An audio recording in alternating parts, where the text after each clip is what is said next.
everybody. Welcome to Roundtable Live for December 22nd, 2016. I'm Bear Taffy with Rock Lee Smile, Northern Line, and joining us again is Last Gray Wolf for our 2016 Indie Review Show. It's the big one. It's the big one. Austin, thank you again for being here, man. Appreciate it. Long time cast member now. You're basically a supporting role. We're going to have to nominate you next year. We could just give him Mathis's money from the Madrina sponsorship for this week. Yeah. Seems fair. That seems like a good Christmas present to Mathis. Is a really good way to bring out the holiday bonus. spirit. How dare you spend time with your family? I loved the comment that I saw. I don't remember which subreddit it was, but someone was asking why Austin wasn't in the Astroneer series, and they said something like, "Oh, his contract's expired," and they're renegotiating the way he's involved with the collaborative series. But I wanted a raise. I'm sorry. Yeah, I'm greedy. Well, if you want a lesson on how to be Mathis today, Stardew Valley, Stardew Valley, Stardew Valley, Stardew Valley. It's like, he's just been playing it all day today? No, it's just we're talking Indie Game of the Year stuff. Whenever Mathis talks 202016, he has to mention Stardew Valley. That's true. That's true. I'll mention it for him. I like that game. Yeah, Austin would have mentioned it, actually. Oh, God damn it. It's a good game. That'll be one of many. We are going to be breaking down our favorite indie releases of the year. This is a little bit of a sister episode to our Game of the Year discussion last week. We mentioned a few indie titles in there as well. We're going to be primarily focused on the indie releases this episode, and we're just going to go ahead and dive right into it just because this took 3 hours last year, so I'm trying to whittle it down a little bit. So let's jump into the thick of it right now. We're starting in January, kind of going to go chronologically as best we can. We're using a thread on our subreddit, by the way, roundtablepodcast.reddit.com. Thank you very much, Straw Rat, for putting this together. We really appreciate that. And we are going to be trying to cover as many of the games as we covered this year today. So let's do it. Starting in January with a pretty big one right out of the gate is The Witness. So, Nick, you want to take the helm there, I'd imagine. I've described this game about 17 times on the show, so I don't think I'm going to do that anymore. That's fair. Austin and I both enjoyed The Witness, and that's what I want to say about it. No, what else is? I've literally described it. No, you're right. You're right. It is. It's got to be mentioned because it is like a very big release this year too, and it's probably based on what you've told us one of your top 5 indies of the year, I'd imagine. Yeah. Right? Yeah, just barely didn't make it into my top 3. Wait, was it my third? It might have been my third. Austin, why don't you talk about it? Yeah, I do want to hear that. That's my game. Actually. That's say the words that I always say, but out of your mouth. No, I mean, you'd think I'm the Gungeon guy. I'd say Gungeon's my best game of the year, but no, Witness to me, it was like an experience, man. Just the game at a consistent pace blew me away, and just kept making me just sit there and stare at my screen did that just happen? That not even kind of the puzzles. The puzzles were great. The design of the game is great, but just the way it can just take the environment and be like, look at this. Look how cool that is. It's like, Witness, you're right. That's really cool. And it just, a game hasn't done that since Fez to me. So, without a doubt, one of the best puzzle games, one of the best games I've ever played, I think, ever. It's beautiful. I really love the art style for it. What would you call the art style for it, out of curiosity? Kind of like a painting kind of thing. I'm not sure. It's got this it's a very pastel thing to it. Yeah. That's really hyper real lighting that doesn't quite match. It's two things overlaid on each other that are a little dissonant, but actually work really well together. And I think if you think back on the game, the thing that'll probably stick out graphically most is the way light is used in that. Throughout the whole thing, there's just stark, beautiful examples of lighting everywhere. And the pretty lighting much is at any position you look. It's sometimes used in the puzzles too, right? You kind of have to pay attention to that. There's a whole section that's all light puzzles. That's great. I mean, I liked it, but I think it's one of those games where I like the idea of it more than the execution. Because the enjoyment is very high-minded for the most part. In contrast to something Quake is on one end where it's every 2 seconds you're getting some form of gratification, and The Witness sometimes it's once every hour you're getting that gratification. Right. I fell somewhere in between that and just couldn't find a rhythm in that game where I would be this is beautiful, I'm so excited to solve puzzles, and I'd solve 2 puzzles in an area and just be I'm stuck on the last one, and I don't want to just like I'm not getting the rule, and I'm trying to think critically about it, but I'm not getting it, so I just kind of like it fizzled out for me. But I think this is one of those games that I want to like more than I do. Yeah, it did have a better rhythm though than I think you picked up on, because like you're getting that little burst every other puzzle or so when you get to like a new gestalt, and it culminates in like the big meta puzzles, and then the environmental puzzles are even like icing on top of that cake. But I guess if you just weren't feeling the language, it's a little tough to get into there. Yeah.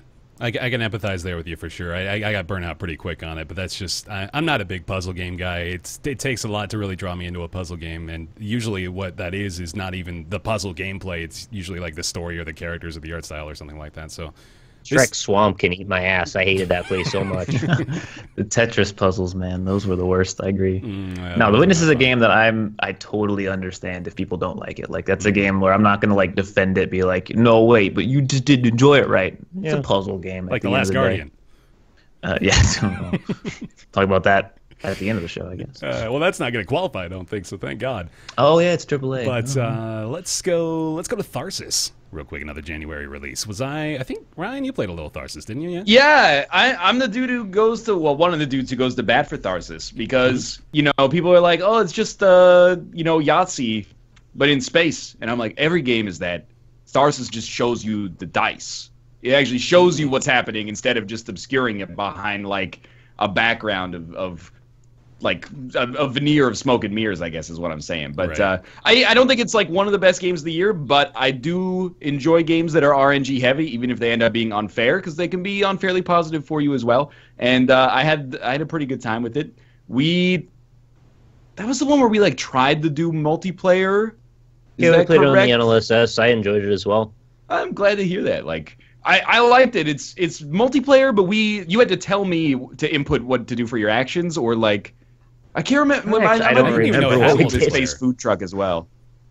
I didn't realize this had multiplayer at all. Are you guys talking about just like simultaneously playing, or was there a? I think we all played it at the same time. We played simultaneously, but I might have done it with someone else, like having them pass me inputs or something like that. Mm-hmm. It was weird. But yeah, I think that this game highlights an interesting discussion that might not be good for today's show, but the discussion is like, how much do you like RNG in games? And we came across that discussion again this year with Darkest Dungeon, where sometimes like you just get bad rolls and there's nothing you can do about it. But I thought Tharsis was pretty good. I really enjoyed Tharsis. I like this sense of suspense that it conveys, almost from like turn 2. Like really, you're immediately in like great danger right out of the gate, right? Like from the intro cutscene. But every single thing that happens is like a crisis situation that you're averting every week, or not every week, but every round. And I really enjoyed the atmosphere of it. The presentation I thought was great, and like you said, like I kind of enjoy the front-facing RNG mechanic is kind of a nice change of pace too. So yeah, big thumbs up for Tharsis for me. I liked it a lot. I liked it to an extent, but I think where it fell short for me was that I wanted it to be more of a platform than like an individual set of linear scripted events. Okay. I was hoping there would be other angles that it would take this concept to. Sure. But it kind of just went along the same story beats each time, and that was the whole game, which is fine. It's just, I don't know, I thought it could have been more. I agree with you. It was very like, it was a board game basically that was ported digitally, which I'm a sucker for, but not everybody likes that style of gameplay, which is fine. Mm-hmm. Yeah. Next up, did you play Tharsis, Austin? I did not. No? Okay. Next up is Golf with Your Friends. Came out in early access this year. It's a good time. Mini golf with your friends. It works. It's fun. There's not a lot you can say against it unless you just hate mini golf, right? Like, I mean, it functionally works. There are still problems because it's not finished yet. It's still in early access. And there's still, not most of the content that's going to be in it. The big thing I'm waiting for is that level editor, but I don't know when that's going to be. For now, though, it's certainly hit the nice spot for me of, like, I've always wanted this mini golf game to exist. They nailed it. Just keep giving me more. Yep.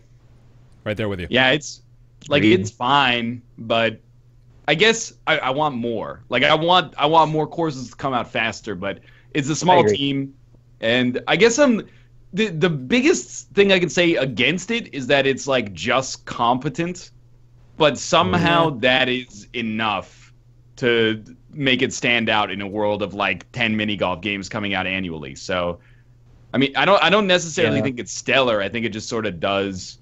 Let me put it this way: except for making that spreadsheet for the Tournament of Shame, I would never ever play it solo. And I think at this point in its lifespan, if we did it for like 2 hours on a stream, by the end of it, I'd be like, I don't want to touch it for like a week. But we do have like 30 hours in it in general. So I really don't think it was meant to be played as much as we're playing it. I just personally love the thing, and you guys have been putting up with me loving it. God, we do have 30 hours, and I just checked. That's ridiculous. Oh God, yeah. Now I gotta look. They at least they let you mix it up with some of the physics stuff and the ball shapes and stuff, which is they didn't have to do that. It does add a little bit of longevity, but granted, a bit superficial as well. 19 hours, not as bad. You know what? You got me curious. Do it. 31 hours. Wow. Card. Bang on. I kind of want to go to bat against the it's only competent argument. I don't know how much more you really need to add to it, Like, I feel like the simplicity of it almost adds to its elegance, in a manner of speaking. What would you add to it? It's the best mini golf game that I've played on PC. I think just taking away, like, a golfer and the golf club actually makes it a little bit more fun to play in a weird way. Just makes it smoother. If you had, like, an awkward little dude standing there, it might be a much worse game, weirdly enough. Okay. It does need more content, but it's not finished yet is the thing. Right. And the online actually works now, so that's good. Mm-hmm. Yeah, I mean, I think, for $6 it's pretty good. 4 courses is like, we've played them so many times with like every permutation of them that I'm just kind of like, yeah, give me some more. Yep. Next up, coming out of early access this year was Darkest Dungeon. Game I've talked about extensively. I want to hear just kind of final summation thoughts from you guys about Darkest Dungeon, really. Austin, how much of it have you played? I actually only played about an hour of it, and it just didn't grab me enough to keep going. Yeah? I don't know. Maybe I didn't give it enough time, but it's too hard for you? Hell yeah. Well, that's like an hour. You got like through the intro tutorial mission and then into the estate, right? That's why I say I don't think I gave it enough time, but for some reason that game just slipped by me and I never went back to it. That's fair. What do you guys think? I think Darkest Dungeon is really good, except one campaign is like almost too long for me. Like that's the thing that stopped me is like get to the point where I've got like 50 hours in Darkest Dungeon and I haven't even touched the 4th part of it yet. Like I always peter out of enthusiasm before I actually get to the end of it. But I really like the emerging gameplay of like who's going to live, who's going to die on this mission, trinket management, inventory management, the risk reward that's involved with like I already got the objectives but I want to go back and like look for more stuff. Like I think it's a really really well-designed game. I just think it's a little too loose with its like with the length of its campaign. If its campaign was like 20 hours long, if it was like 30 missions, I would be all in. But because of the fact that it's, I don't know, you have like, how long did it take you to finish your first ever Darkest Dungeon run? Like 200 episodes or something? Yeah, well, no. It was like, so through just the regular game, I think it was something like, I don't know, I could go check, but I think it was like 150. So it took a long time. It was probably like 80 hours worth of gameplay, but they are adding a new mode, coincidentally, that reduces the campaign length quite a bit. It's like Radiance mode, I think is what they're calling it. But that's neat. Yeah, that's a common gripe I've heard, and that it's compounded on by the fact that when you lose one of those high-level characters like level 5 or level 6, that's a big grind to actually bring them back up. They've been addressing that, too, over the course of like the last year or so. They've made some small changes to the estate and whatnot to make it a little easier to bring those guys back up from the lower levels, but it is still a bit of a grind. I'm playing the Pitch Black mod now, too, which is even worse. It makes it like twice as difficult, and it's just so... I don't know what I'm doing, but it's fun, actually. I'm enjoying it quite a bit, It does also suffer from, like, the... if you lose, like, a level 4, 5, or 6 character, and you want to replace them, you gotta do, like, some seriously, like, boring grinding. Yeah. Like going back, taking a level 1 squad like all the way through until they get to level 3, and then taking them back up, through the second level dungeons, et cetera, et cetera. It's kind of annoying, but I think like I like that game less the more I played it, but the more I don't know. Like at the start of the game, at the start of every Darkest Dungeon campaign, I was super stoked. I was like, this is an incredibly smartly designed game that's a lot of fun. But like the first time you get ground down by like 4 crits in a row and lose somebody that you've had the whole time, and you're like, oh, I have to go recruit the same class and then build them back up and invest like so much money to get them back to this point. I think it does that a little bit worse than XCOM does. Because in like XCOM, no matter what, you're sort of moving forward. Like you lose somebody, but if you just like grind somebody back up, there's a consequence to it because it takes you forever, and like the aliens get more and more better technology, and like they get more aggressive. Right. But in Darkest Dungeon, you're like, okay, I'll do 8 missions in a row with this like level 1 unit on the squad. So see, one of my favorite things to do is do a Protect the Wimp party composition where you go into a level 5 dungeon with a level 0 guy, and the whole point is just keep him alive as long as you can and see if you can make it through. Yeah, no, I agree. It is a little bit of a grind every now and then, but I still like the game itself enough. I really like the balance of mechanics, especially now that I've invested so much time to the point where I really feel I understand most of it fairly well. I enjoy the satisfaction I get out of planning according. Like I usually play this. I don't really backlog it very often because I kind of like playing it every day because it's like a morning routine for me of sitting down for like 30 minutes, planning out the estate, seeing what I need to do, and what kind of party I want to put together. And it's really nice. I enjoy it. But yeah, I'm getting my stress relief out of playing Darkest Dungeon every day. That's my routine. Beautiful art as well. Yes. Like, I think that's kind of been burned off because it entered early access in like 2014, so people are like no longer enamored by it. I think it was 2014. It was like the very beginning of 2015. Yeah, you're right. Because I was thinking like I was in my old apartment, but then I moved in like March of 2015, so it falls in an awkward period. It's a betraying mnemonic device. All right. Yeah, there's Darkest Dungeon. How about Pony Island? Nick, you played that, right? Yeah, I really enjoyed that, actually. It was a very odd game that I had no idea was going to exist, and once it did exist, I had no idea that I was going to enjoy it as much as I did. So it's, for those that don't know about Pony Island... It's $1.64 on Steam right now, by the way, in case you're curious. You should buy it. You should just buy it and then not listen to me describe what it is, because once I describe it, I'm going to take some of the magic away. It's one of those games. I almost don't want to show the trailer, but I'm going to. Like, the superficial elevator pitch is like, what if Satan made a game about ponies and it involved a lot of programming? And so you're in the role of doing some of the programming to help a piece of artificial intelligence overcome Satan and escape the thing you're stuck in with the ponies. It's weird.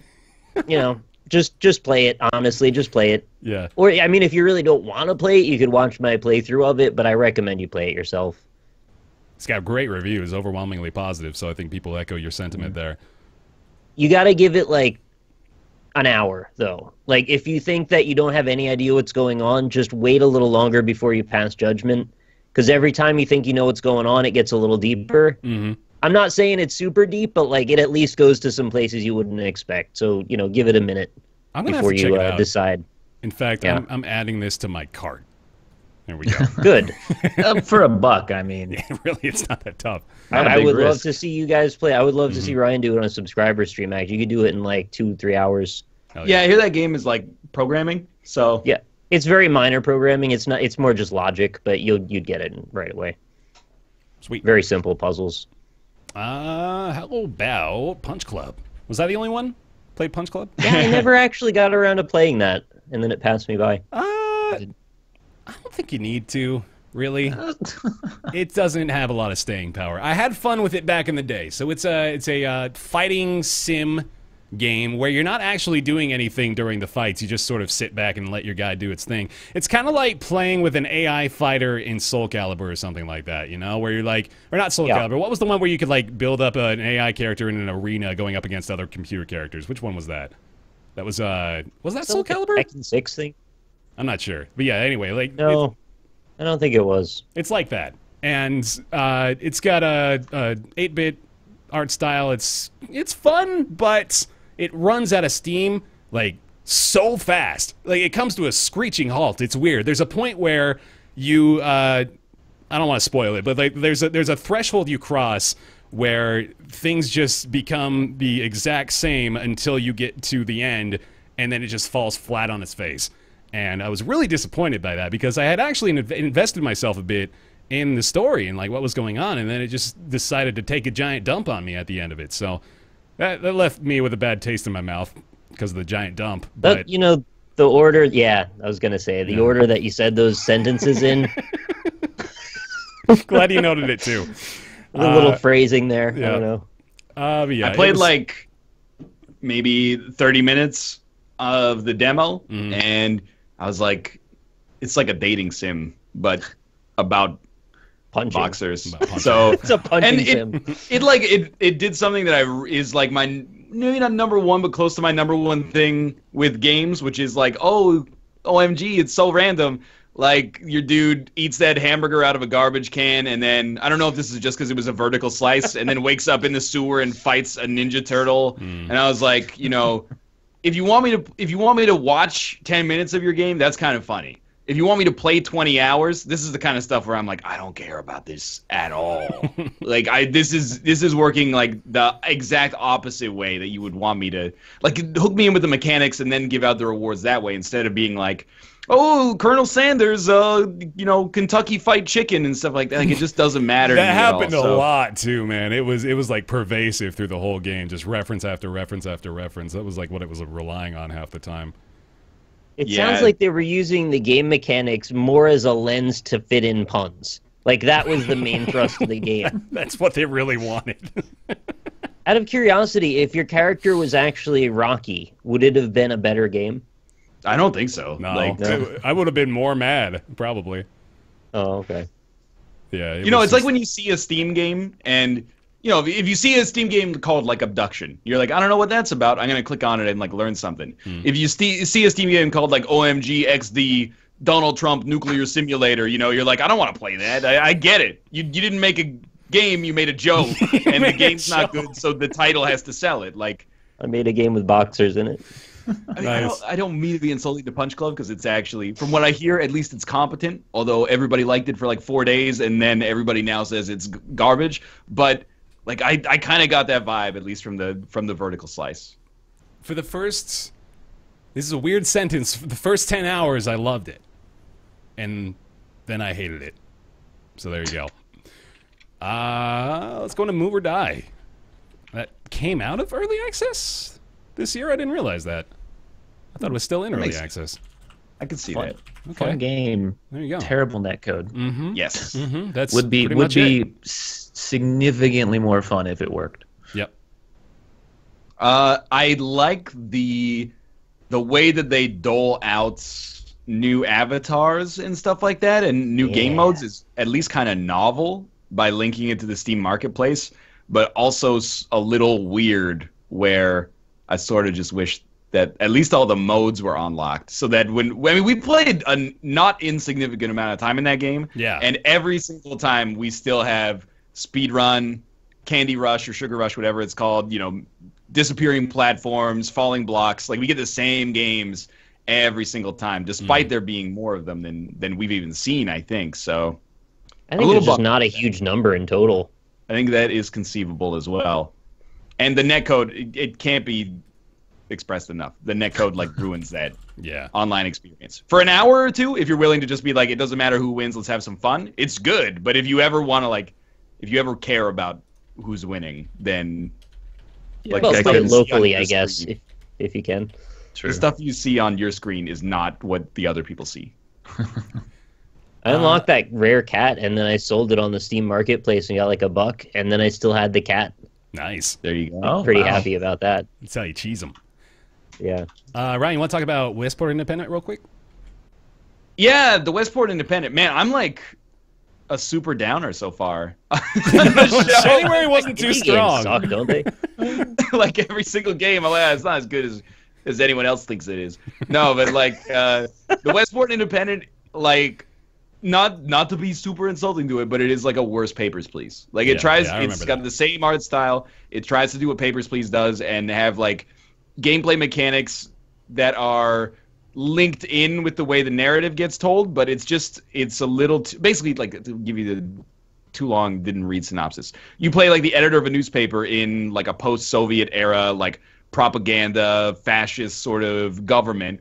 So you have the choice of like printing the news that's pro-government or editing the news to be pro-rebellion, and then like, you know, your writers have a spectrum of opinions. They'll be pro-rebellion or they'll be pro-government, and they'll refuse to write articles. But it's just really boring. Like the way that they give you an article and there's basically just like 3 things that you can change. So the headline will be like, you know, police gun down innocent person, or like police stop robbery suspect. And it's very like black and white the way that you frame it. And then there's also like, you know, you edit that and then it doesn't really matter that much, it seems. And then there's like a weird kind of like tycoon aspect as well, where you sort of want to sell as many newspapers as possible to pander to people in different districts. It's just sort of like, it's a little messy. It's a very interesting concept for a game, but I think it's very loosely designed. And unlike Papers, Please, which is tightly designed and the seemingly boring gameplay is actually fun, this just sort of ends up being kind of boring. Yeah. All right. Nick, you mentioned this did not actually come out in January, but Dragon Quest Builders. Yeah, neat little game. If you're a fan of the Dragon Quest series, this is sort of like if they combined a Minecraft-style game, sandboxy thing with like a village building element, and some of the Dragon Quest lore. I never actually finished the game, but the way that it was laid out made me want to play more of it. I think I got about 6 or 7 hours into it, and I was kind of feeling it. Mm-hmm. It's got a little bit of a Metroidvania quality, too, in the way that you sort of unlock areas and skills and blueprints to make new stuff to your town, and there's a lot of customization to it. There's some pretty forgettable NPCs and some kind of fairly standard RPG dialogue. Even some things that I found were just like a little annoying about the way the UI is set up and stuff, but for the most part it was more fun than frustrating. So if you're a fan of that kind of gameplay, I'd say it's probably pretty well recommended. I mean, check out some other reviews and watch some gameplay and stuff, but I don't think you'll have a bad time. I've only heard good things. I haven't heard much, but the people that I have heard have played it really enjoyed it, so there you go. Yeah, I don't even know if that one's really indie, but, you know, whatever. Oh, that's probably... Yeah, that was Square, wasn't it, actually? Yeah. Yeah. Oh, well, whoops. Whatever, take 5 seconds. One of them, they always sneak in those Yeah, AAA. they do. No, but that's the rule for small AAA games, is if you like them, they're indie, and if you don't like them, you know, it's a big publisher trying to profit gouge. Right. All right, XCOM 2 going into February. We did talk about this quite a bit during our Game of the Year wrap-up show, so we'll probably stifle the conversation a bit on that one. Austin, did you play a lot of XCOM 2? Didn't actually watch Rob play a fair bit of it. I don't know if that gives me enough experience to talk about it. By proxy, sure, yeah. Have Rob's opinion. Click in the buttons. Rob's opinion was, and I trust Rob on this because he's a huge XCOM fan, he said it was really good. You know, right. He said it was much better than the first one, and I trust Rob on this. Yeah, so me too. I'll agree with him. Sweet. How about Firewatch, a game that we notably ignored last week? Well, and a lot of people didn't. But I want to talk about Firewatch because I've been watching these lists come in. Everybody's got Firewatch on it. I can't remember if I went down this exact tangent last week, but even like Red Bull Sports.com or whatever did their top 10 games of the year as voted on by players, and Firewatch was number 4. Ooh. You know, surrounding stuff like Overwatch and Uncharted and stuff like that. I was like, man, that's crazy. Yeah. Because I still feel like, am I missing the hook in Fire? Did we all miss the hook in Firewatch? Like, it's beautiful. The voice acting's amazing. It tells a quiet, understated, like, mature story.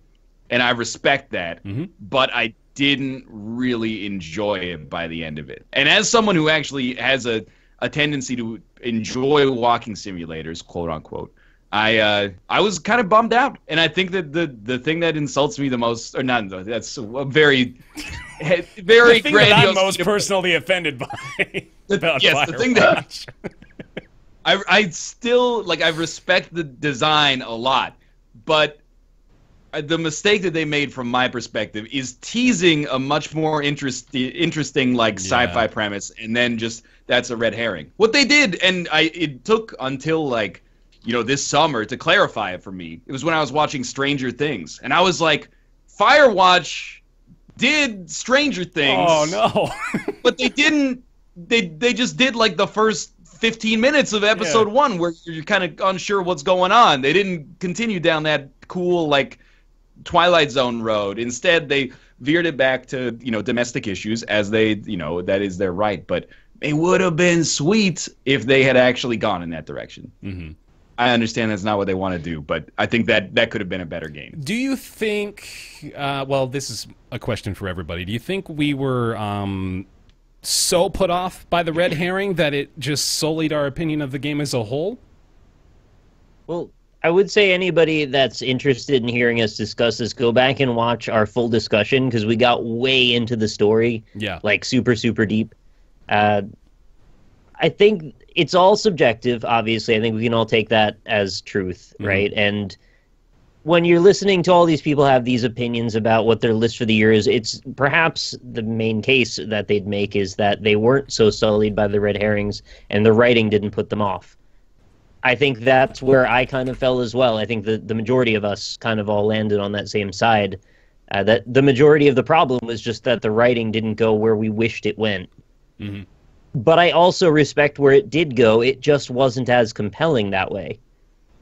It also and the red herrings felt like such an artificial way to make it seem like it has depth. Right, yeah.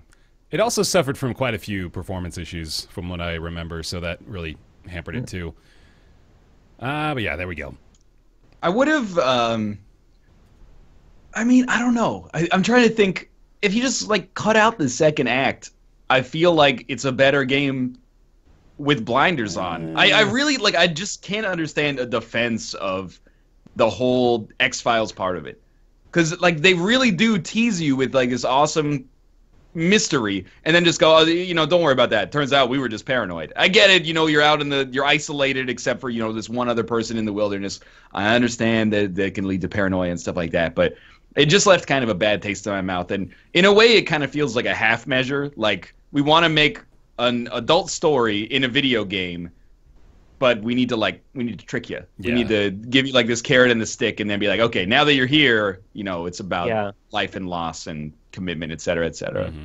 And I totally hear that. And then I went back and forth so many times on what if there's really just a metaphor that's taking place here and we're not using the right critical lens to look at this story to come away with the proper statement that the artist meant to make.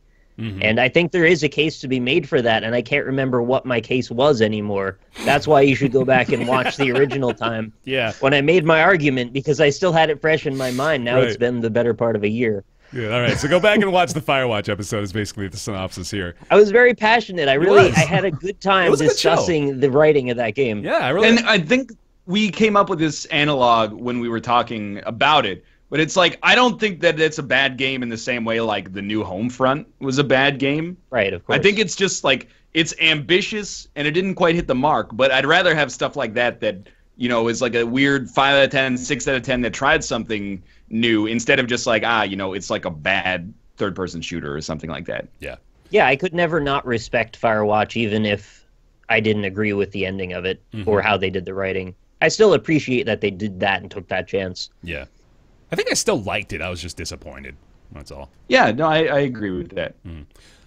Did any of us play Layers of Fear? Yeah. You did? Yeah. Right. Neck and Mathis. I also played the DLC. I've basically done all the things you can do in that game. Oh, shit. Okay, hit me with it. Layers of Fear is a journey of a man who is... Let me see if I can remember the plot here. He's in his house. His wife is gone. His child's gone. And he's going crazy because he wants to paint his life's work, masterpiece painting. So this is all looking at sort of how his life is unraveling through snippets of newspapers and contextual clues while you walk around his house. And little by little, things get more psychotropic and insane. And by the end, well, there's, you know, big reveals, of course, because that's how horror games go. And it was another one of those games that was sort of riding on that. This is like a PT sort of realistic style interior with really high resolution textures kind of thing. I don't know why I need to reference PT, but it does get across what I'm trying to put across, which is that it's a largely interior-driven horror game with naturalistic textures that are high resolution. What a stupid genre. That's PT. No, that's the PT genre, man. Hey, Resident Evil's almost out. Don't worry. I know. And I'm going to call them Resident Evil 7 likes or something. Yeah, there you go. So I played through it all. I thought that, oddly enough, the demo and alpha or whatever, like pre-release version of the game was cut in a way that made it more compelling than the final version. Really? Which felt watered down and sort of padded out to have more content that was less meaningful. So I was a bit actually let down by that because I thought it was quite good the way it was going in its pacing and its trajectory in the pre-release version. And if they would have just capped it off with like another hour, it would have actually been really good at a shorter length than when they dragged it out an extra 2 or 3 hours and had very little actually going on for all that time. Yeah. And then the DLC actually substantially made it even worse, in my opinion. The DLC was actually quite bad. Wow. So it was one of those games I thought had some of the most potential, and the team that made it did a really good job, like with the presentation visually. The audio was great. The whole atmosphere was actually really good, and there were some memorable moments in it. It just didn't gel as a complete package, in my opinion. It's still worth playing. It's just don't go in with such high expectations as I think I did, because, and I've said this every single time we talk about this, but there's this moment where you're going into the basement and you hear the piano start playing, and then it goes clunk, and then all the stuff that was starting to float off the ground falls. And that's such an important bit to me because it signifies that they had such nuance in their writing that they were willing to allow the story to go to someplace light, which horror games never do. What that floating was supposed to signify was sort of the grace of him remembering his daughter playing the piano or his wife playing the piano and how beautiful that was and how it was soured by those amelodic notes when she would hit them and all the floating would die. So there was actually like a really cool moment that I don't know if everybody even picked up on, but it was in there and it was really well written.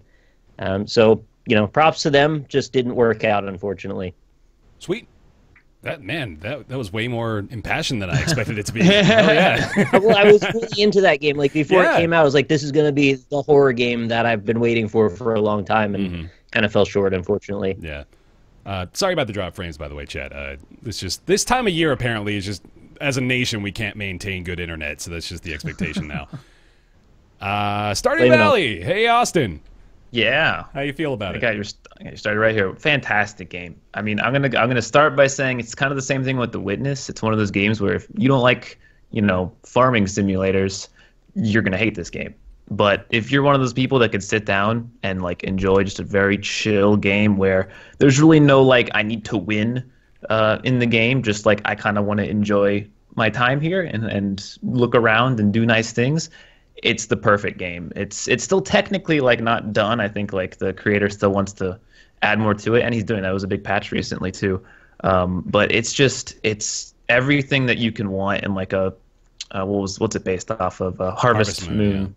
Yeah, Harvest Moon game. It's everything you could expect, everything you could want, and it's just very chill. That's the best way I can put it. There's nothing about that game that I'm like, you know what, this part kind of sucks. No, every part of it hits the nail on the head. It's just one of those games that not everyone can enjoy, which is fair. I have one minor issue, and that's that you can't hang out with the cat in a meaningful way. That's a good Other point. than that, really chill, good game. Sweet. Yeah, we're not breaking any new ground here, I don't think. Stardew Valley, A-okay. Wasn't there's like an online co-op mod for that or something? Yeah, I think multiplayer's coming soon, isn't it? I think so. I've heard that. Multiplayer to me doesn't really matter too much in a game like that. I mean, you can kind of experience the game with someone else, like just by talking with them and playing the game at the same time locally. But yeah, I mean that could be another way to play the game. I'm looking to try it again sometime soon, so I'm just waiting for more content to be added in. I bet multiplayer. I like that there were different paths that you could focus on. Like I'm going to be a miner mostly, or I'm going to like mostly just farm. Like that, there's different elements to it, and then you could date different people. Kind of changes the game a little too. That's still a one-man team, right? Harvest Moon. One guy, blows my mind. Ugh, the dude has really, he's gotten rewarded for it now, I think. But, oh yeah, sure. He did good work. Who played Super Hot? I did. You did? Yep. All right. Am I the only one? I think, yeah. I really meant to. That one's been on my short list. I got the super hot item in Gungeon, so I kind of played it. Good. It's surprising that I'm the only... I thought that game was actually very hyped. It's in VR now, too, isn't it?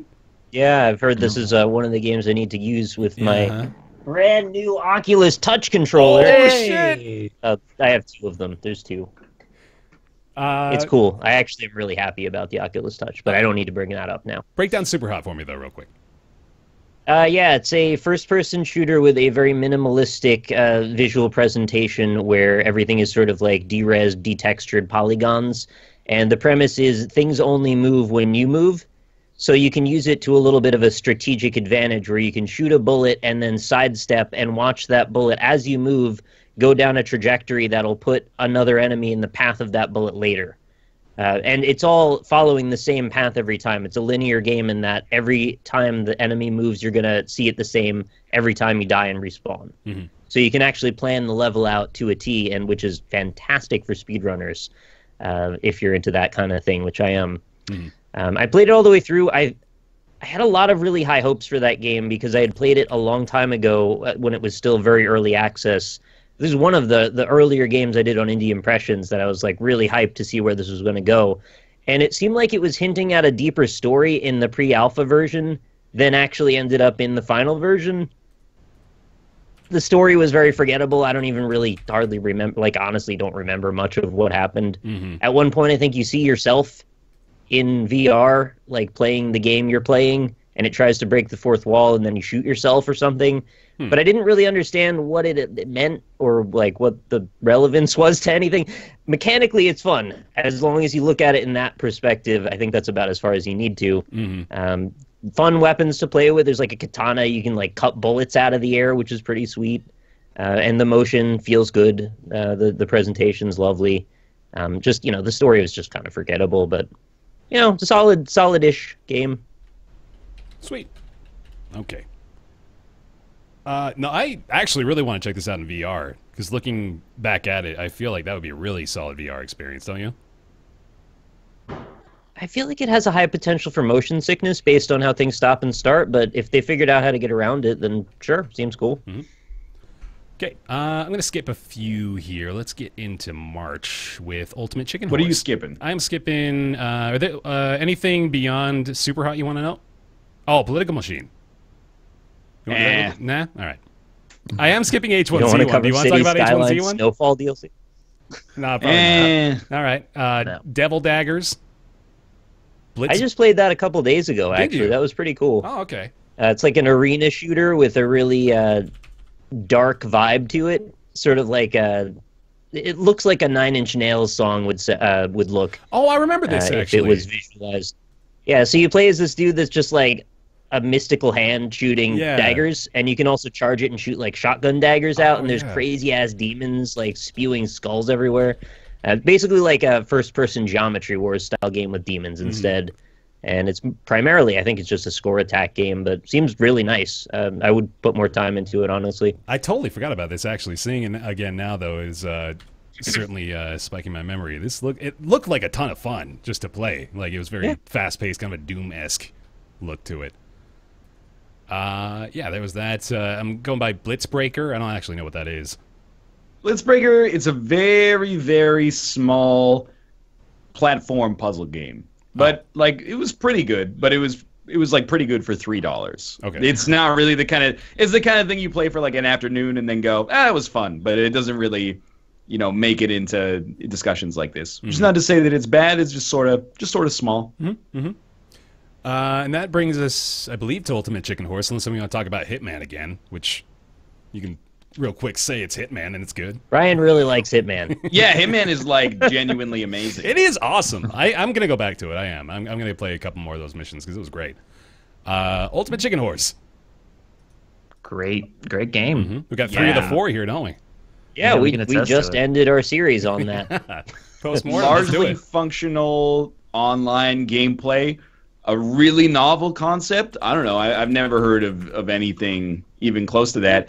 But it's the kind of game, I think it's indicative of really smart design because you're like, why didn't anybody else think of that? You just got 2 phases. You got like a build phase and a run phase. But I could see that being applied to things like, Infinite Runners or something like that, or other, platformers of the same variety, but, with some kind of different focus. So I think that game is really good. If anything, I'm a little disappointed we slept on it for so long. Like, it came out in March, and we didn't start playing it until, like, the end of September or something. But it should tell you something. As soon as Online came out? Online wasn't in it until recently. I thought that online. Oh, it didn't work worked. because the VOI, it had the IP at the top. That's why. That's right. Oh, yeah. That's right. That silly ass I decision. forgot. We waited about until that. they got rid of the IP, and then we played it. Yeah. And then we did 7 straight weeks of episodes, like, without missing a day. So that should give you some indication of that game being good. Yep. I think just the simple addition of like glue in that game, honey, Yeah. it changes everything. Like the ability to combine objects together just changes every level and makes it to where you never have the same level twice. The first time we streamed it on the NLSS, I remember chat was like, "Why aren't they using the glue?" And we were like, "Shut up, we get the idea, whatever. Okay, you can use the glue, whatever. We'll figure it out later." The glue actually changes the game. Yeah. The glue and, like, black holes and teleporters changing physics were the big linchpins for that, for sure. But again, like, I feel like what you get in that game is what you put in. Like, we hear from people all the time that play online, like solo queue online, and they're like, it sucks because people just like blow up everything, or they'll lock you in the spawn until like they built the level already, and like that sounds terrible. But if you play it in kind of like a cooperative adversarial way, where you're like, the goal is to have fun, but like I would like to win while we're having fun. That's what sells the game, as opposed to just like, you know, fuck you, I'm gonna box you in and just finish the level. Right. In some ways, it's actually it's a pro and a con at the same time, because the game almost doesn't work independent of you having some friends to play with. Oh yeah. Right? Like adversarially, I think it falls apart. Yeah. And it took us a little while to establish a language between each other that we could all have fun playing it a certain way. So I wonder if that's actually it's a pro or a shortcoming.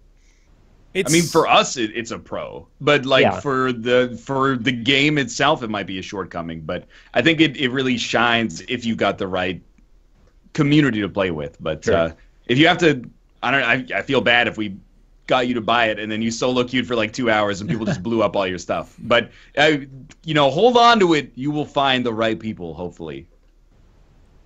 Alrighty. Let's go to Hyper Light Drifter. Ooh. Did you check that out? Everyone Austin? played it, right? I did play it. Mm-hmm. I was rather disappointed by the game overall. I think it's probably one of the most artistically pleasing games of the year. It's one of the best sound design games of the year. But the combat system and the general length of the game... How long was it? No, it wasn't. I think I can check. You know what? Let me look at my time played. I think I had maybe 4 hours total. 5 or 6 hours? No, even less. Oh. Hyper Light Drifter, 5 hours exactly. Okay. And I got to the end and I was like, that's it. I was really surprised it ended as quickly as it. Like I said, if we want to rate this game on an artistic level, one of the best, if not the best games of the year. But the game itself is very, I think, pointlessly frustrating. I think it kind of takes joy in being hard for no reason in some places. And there's like a mechanic that, you know, you have to keep retrying over and over every time you fail a fight, and sometimes the checkpoint system doesn't work very well and puts you way farther back than it should. But I mean, I think I give the game like a 5 out of 10 overall. Oh, it's all right. Wow. Nah, the combat system really killed it for me. I was I waiting liked it for a lot more than Austin did. Oh yeah.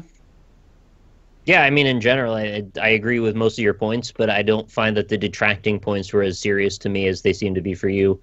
I think at the core of it, it has a really cool fighting system. It was largely just hampered by the delay in the controls, which I think was exacerbated by the 30 frames per second issue that they, you know, went back and addressed. Mm-hmm. Granted, I didn't go back and play it since it became 60 FPS, but I have to believe it's got to help a lot. And maybe I'm also biased in that I seem to put a disproportionate weight on artistic elements. The game is just so beautiful that I'm like willing to overlook more things. It also has like my personal favorite color scheme. Those vivid freaking coral reds and like crazy neon blacklight reactive colors, that's my thing. And that game it nailed that. Mm-hmm. I think the sound design is actually even better than the art. Like some of the like there was this, I don't want to spoil it, but there's a point where you walk up a mountain and you see like a huge statue in the distance, and then the music just like the bass just explodes as you go over the hill. It doesn't mean anything. There's no story happening there, but just that combination of like seeing the background and hearing the music crescendo is just, it really like gets you going. It's really good. It's good pacing. Yeah. You know, there was a secret language in that game, right? Those tablets, you were supposed to uncover them, and sort of like Fez, you could actually translate them to a real language, which told the actual story of the game that you were playing and never knew the story to unless you got into the like ARG levels of decoding. Yeah, I heard about that. I think that's cool. A little overkill, but cool. For sure. Ryan, did you play it? No. I did not. I played it and I kept waiting for it to grab me, you know, and it never really did. I was so sure it was going to, too. Looking at it, playing it at PAX, I was like, yeah, this is awesome. I'm totally into this. And then I played like an hour or two. Let me actually see how much time I did put into it. I don't want to be dishonest here, but yeah, I put 90 minutes into it. So yeah, I gave it a shot. I never really felt it grab me. I think the lack of any really spoken or written dialogue almost hurt it a bit too much, in my opinion. Like I can appreciate the cryptic nature, but it is a little difficult to get invested when I really don't know anything apart from what I've been able to interpret myself. I gotta call you out, though, because your favorite game of all time is Shadow of the Colossus, and they borrowed a very similar nomenclature for how they do the language. They actually say, like, there's subtitles that tell you words that convey information, though, at least. Okay. Right? I thought it was largely, again, though, it was one of those situations where they describe everything through context instead of overtly telling you. Yeah. Maybe I'm misremembering Shadow of the Colossus then. Either way. Never mind. Okay. I don't know about the comparison. I couldn't ever really get pulled into Hyperlight as much as I expected to. Did anybody play The Guest? Yes, that was my game. That's why it ended up on the list. Oh, okay. Really, really good escape the room game. First person mystery, kind of dark and like conspiratorial, if that's a thing for a genre to be. So you start out in this room, as is often the case in escape the room things, and you're looking for clues. You're looking for where am I? What did I do? Why am I trying to escape this place? And what are my options? And little by little, you uncover what seems to be something a bit more sinister going on. You get into a few other rooms and realize you're trapped in a larger complex and so on and so forth. And then things start to get a little bit like portally and weird toward the end, in a way that's very compelling. Granted, I don't think the ending payoff was necessarily the best, but the journey was worth the time. I think the game was about 3 or 4 hours long and very atmospheric, well put together. I think it's like literally $3. Yeah. So I highly recommend that. If you haven't heard of it or seen it, at least go take a look at it. You might find yourself involved and invested in it quickly. Here's a Steam review that you'll have to translate for me, Nick. Yeah. Home Alone. Time to game and chill. Starts game, unlocks door. Pitch black. Minimizes game. Checks game's tag. No horror tag. Goes back in game. Opens drawer. Finds Holy Bible. Quits game. The end. What does this mean? That's a very fractured description of a thing that happens in that game. Like so there's like or something. a dark room outside of the room you start in, and you can turn on the lights.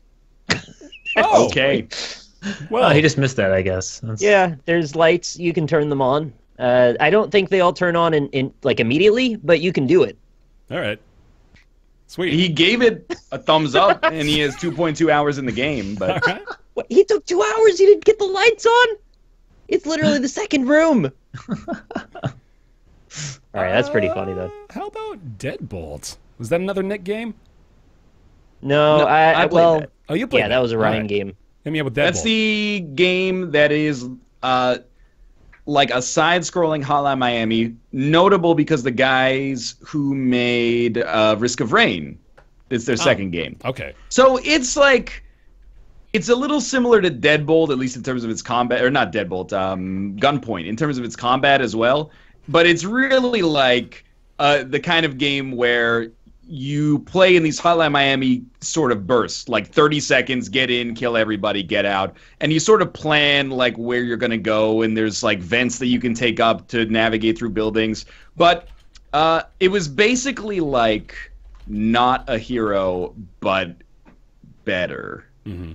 in my opinion. So I thought Deadbolt was pretty good, but it wasn't good enough to kind of keep me invested for the whole time. But it was otherwise like pretty solid, and it had a cool sort of story going on. It's very, very Hotline Miami-esque, except occultish instead of being like influenced by, I don't know, psychedelics or whatever you would say. Hotline Miami, like violent media, nihilism, and LSD. Like Deadbolt is more like, you know, somebody like H.R. Geiger came on a Ouija board or something like that, and then the spawn of that was what the story was for that. Did you have that one ready? But I fucking love these descriptions. But it was pretty good. It's sort of been. I haven't heard anything about Deadbolt. Like I had to think about what Deadbolt was when you said it, but it was good. Yeah. I'm kind of surprised it hasn't factored in more in like year-end conversations. I totally forgot about it. Yeah, well, there you go. I wish you wrote for Polygon so that could be a pull quote from an article. It's like H.R. Geiger came on a Ouija board. It was also like really hard. Like by like the end of the first act, I was like, this is almost too hard for me. But Cool. Shell Shock Live going into early access this year. Rob Fun liked that game. one quite a bit, didn't he? Me, Nick, and Rob, Brian. Yeah. me, Nick, and Rob had a lot of fun. We actually played like many hours of it off stream. Like It became one of our sort of like Overwatch-ish rituals, like our nightly game for a little while. Yeah. I got like 100 hours in that game. Streams of just like dicking around in Shell Shock and fighting viewers and stuff. Yep. 96 hours. Jeez. Yeah. Wow. I really enjoyed that game for as simple as it is. I know it's not balanced very well, but I still enjoyed it anyway. It's it knows balanced, exactly it's what balanced it well when you're all playing at the same level, right? Yeah, when you all start at the Yeah. same time, and Ryan was away when Even we then, started it both isn't, at the start. honestly. But Even then, it isn't. it's just fun. Like you go that, you know that going in, you're just like, I don't care. You know, like yeah. Right on. game has like hundreds of weapons, and just discovering them and using them for the first time is enough to like keep you going and keep you leveling up. Awesome. Yeah, it's like just minor enough changes to the gameplay when you get new weapons that it's enough to keep you hooked for another few hours every time, and then the hours just pile on. You're leveling up, and you're getting like more of that huge table of boxes uncovered. You're like, oh, I got to get all the weapons. Drags you in. if they just Here we go. If they just made it balanced, it would be really good.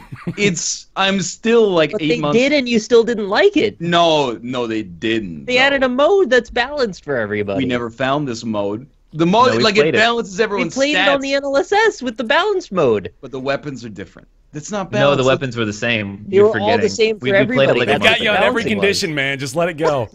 No. Somebody pull up the footage. Nick's right. There's definitely like either somebody starting with 200 armor or somebody starting with nuclear weapons and being like, All well, right. technically the first weapon you get is the best. But like it just is it still baffles me 8 months later that they would be like, what would be like a really good way to make Counter-Strike would be like if, the more let's say you had 500 hours and somebody else had like 2 hours, you had a rocket launcher and they had like a slingshot. That decision baffles me. And I understand that one, you're like, well, you should be rewarded for playing. I get it in some ways. The weapons were different. The armor and health were the same. All weapons were the same, dog. I'm certain of it, because I remember we were all like, this too, mode actually. sucks because we don't have any of our I'm willing weapons. to concede, though, that you just don't like it. That's okay. I don't I don't we have like to it. agree on the same I reality. don't like it is very all. much. If that makes you feel better, I'm not a I huge appreciate fan. that, Bear. Yeah. It's a good game with just a really, really, in my opinion, awful design decision to basically let you ball out of control if you've played the game so much. Like, it means that you have to self-police, and if you want to play with your friends, like, everybody has to be around the same level. Or you could use the balance mode that they added. Right. Yeah, Ryan likes balanced games like Hearthstone, right? Where you have to. All right, real I slowly- mean, quick. Hearthstone has RNG, but it is balanced. Roasted. I'm going to take a quick every- break from the action here to take a nice big swig of. Wait, you gotta say the name of the thing you're He drinking. got his shipment. got Madrina's it. coffee. That looks delicious. Ladies and gentlemen, this podcast is brought to you by the magnificent Flying Madrina's Coffee, and available in many delicious flavors, dark roast included, along with, what do you got over there? You got a mocha? Vanilla. Oh, vanilla. Oh, delicious. Cold brew with milk. Austin, you are left out to dry. They're sending you some, aren't they? Shlomo emailed you or something, I got didn't some he? in the fridge still. Nice. I got a couple more left. All right, well, there you go. You got you hooked up. Yeah. This podcast is I'm not sponsored. drinking mine right now because it's like 8 p.m. That's fair. I had to drink mine to stay awake. When we get back to afternoon roundtables, I'm all in. Hell yeah. This podcast is brought to you by Madrina's. You can go to madrinascoffee.com/roundtable and enter a giveaway to win free coffee for a year. And if you just want to buy some coffee, you have every right to do so. And you should go to madrinascoffee.com/shop and use the code roundtablecoffee and save 40% on any purchase on the online store. Here's something else, by the way. What I love about our relationship with Madrina's is that I can just talk to them about issues you guys have. Like, hey, the shipping's really high for a lot of people. Can we do something about that? And they're like, yeah, that sucks. Let's fix it. So they're doing that. In 2017, they're working on international shipping options for those of you overseas who have been looking to participate in the Madrina's Boys action, along with, that was poorly phrased. I should have chosen better words for that. It's just a meme. But, yeah, that's coming soon in 2017, and coming soon as well are flat rate shipping options for those of you on the West and East Coast who have been suffering from those high costs. They're looking out for you, too. So, yeah, there you go. madrinascoffee.com/roundtable. Enter to win free coffee for a year. Let's get back into it with, okay, so we're halfway through March, and it's an hour in, so we're on a good pace so far. Let's go with Space Food Truck. Space Food Truck is good, but it doesn't fit in the NLSS time slot. One game of that takes like 3 hours to actually complete. So okay. Mm-hmm. I think it's really cool. But it's the kind of game that I don't know. If we still did roundtable plays, we could do like a 3-hour stream of Space Food Truck and it would be fine. Yeah, but it doesn't fit within an hour, and as a result, public opinion turned on it, and that was the last time we played Space Food Truck. All right. It was cool, though, because we all had our own role, and we were all kind of collaborating toward a greater good. And I didn't realize quite how much of the game was generated on the fly. So every time we play it, we're going to get a fairly different trip through the galaxy, as it were. I can't remember the roles anymore, but I enjoyed the one I played, whichever one it was. Mm-hmm. No Space Food Truck for you, Austin? No, I didn't get a chance to play it. Right on. In a weird way, like in Astroneer, we've sort of self-organized into the way we were playing Space Food Truck. You know, we got like somebody just hitting the research button on the avocados, and then Rob is planning where to place all the modules, and Nick's venturing out in search of rare minerals, and Bear's driving the truck. Yep.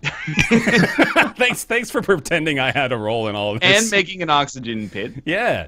Hey, I organized our quarry, too. That's just getting into spoilers now. He did organize the quarry. Mm-hmm. Momodora, Nick. Really, really pretty and well done short-form Metroidvania game. It's like a abridged kind of experience. It's maybe like 4 or 5 hours long. Has you traveling through a large variety of different biomes with a story that's actually somewhat meaningful. A lot of these games just give you sort of a pretense veneer sort of thing to why you're going from place to place. This one, there's actually a couple of moments in it that story matters a bit. I'd say just in general, if you're a fan of Metroidvanias, there's not a lot about this that you wouldn't like. It's smooth action. There's enough to see and do that'll keep you entertained for a while. I think I played it in like one sitting, maybe two. I think you did, yeah, I remember that. Mm-hmm. You can turn into a cat, which is pretty sweet. There's not a lot of games you get to do that in. And there's some pretty memorable boss fights, like the one where you punch boobs for a while. I'm not really sure still why that's in the game, actually. You should probably swap out the trailer in case that made that in there. Yeah, you just like beat up this lady's boobs. Well, there you go. It's just a weird moment. That's a big selling point. Only $7 to beat up some lady's boobs if you're into that. Momodora. How about Blockhood? Ryan, you played that, right? Blockhood is really, really good, but hard to sell. It has, like, if we got super... what's the opposite of reductive?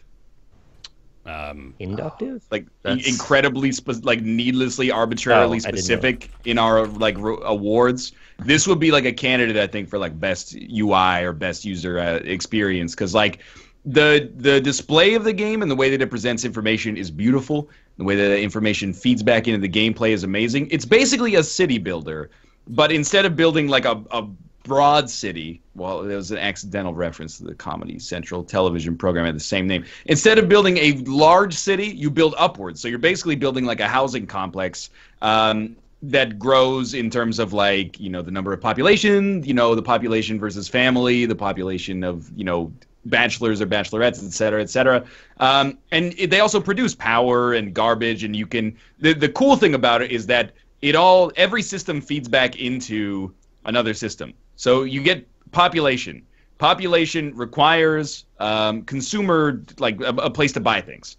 But both of those things, people and stores, produce like dirty water. You can make like water purifiers.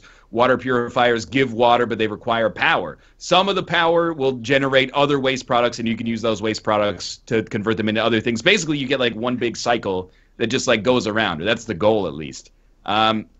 It's really cool, but sort of after a couple of hours of it, I was like, I don't really want to. I can't see myself spiraling out of control like in Planet Coaster. Like, I had no ambition in that game except to keep a balance, which is great, but it goes against my, manifest destiny desire to conquer all lands that I can see with my two eyes and put roller coasters on top of them.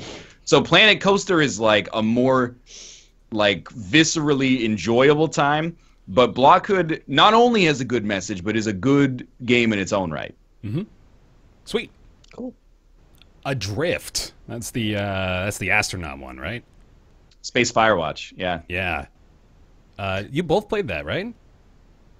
I played it for like 10 minutes, and it made me feel really sick. Oh, okay.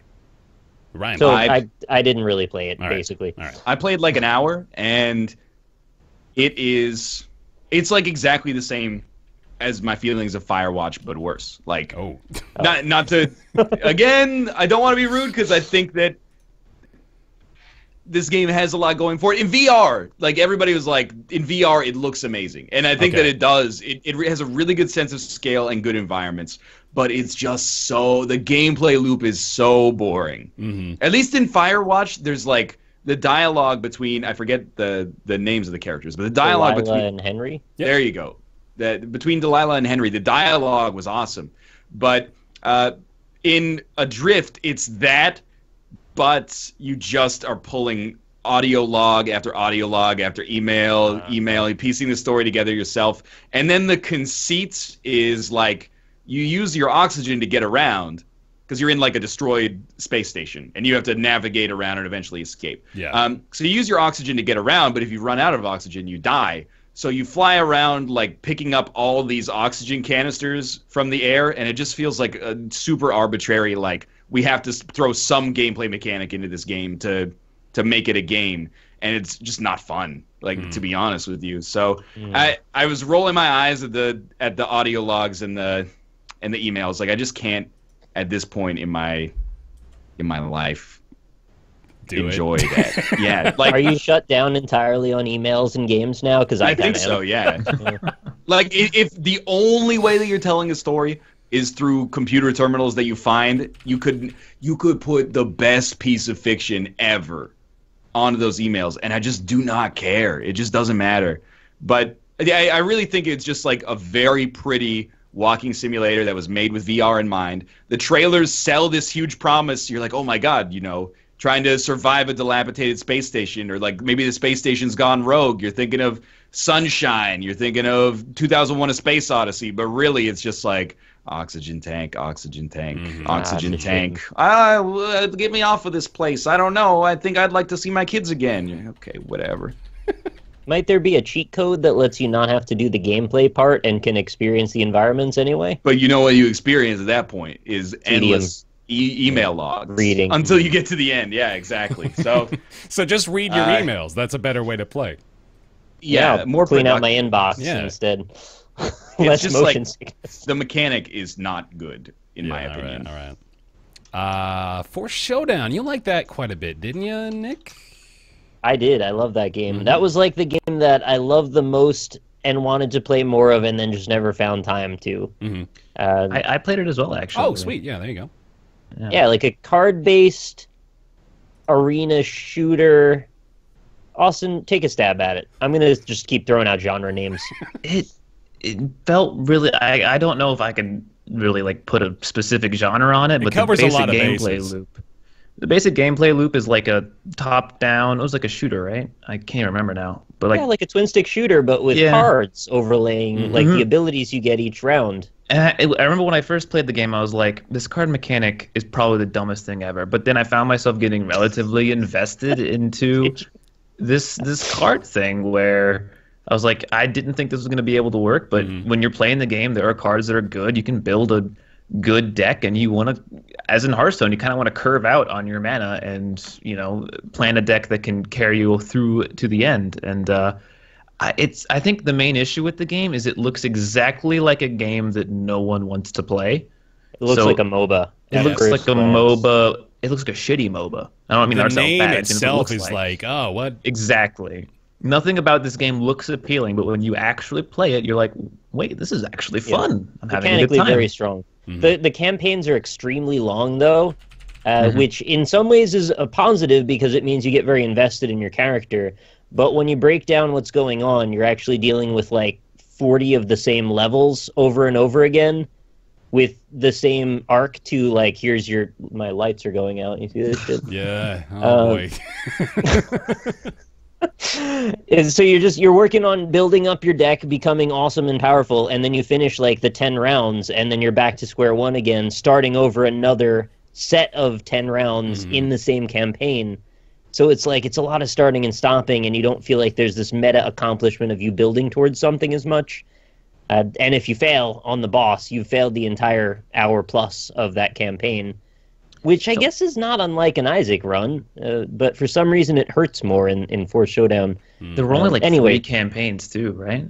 They think they might have added a DLC that was like a 4th one. It sounds like there's not much content, but it'll keep you going for like 10 hours at least. I think if the game wanted to be truly like solid, I think it would need like double the amount of campaigns that it had. Because I remember when I was playing, I think there was only like 2, but I was playing before the game came out, so I think they added another one. Yeah, I actually, despite what it sounded like I was just doing, I actually really liked it. So don't get me wrong. I think despite those shortcomings, it's still worth playing, and it'll probably grow on you faster than you would expect. It's just whether or not you'll stick around for the long tail that is questionable. Sweet. Ryan, you played Flame Break, right? Yeah, okay. Now that, it it took me a brief moment. Flame Break is like a MOBA-style roguelite.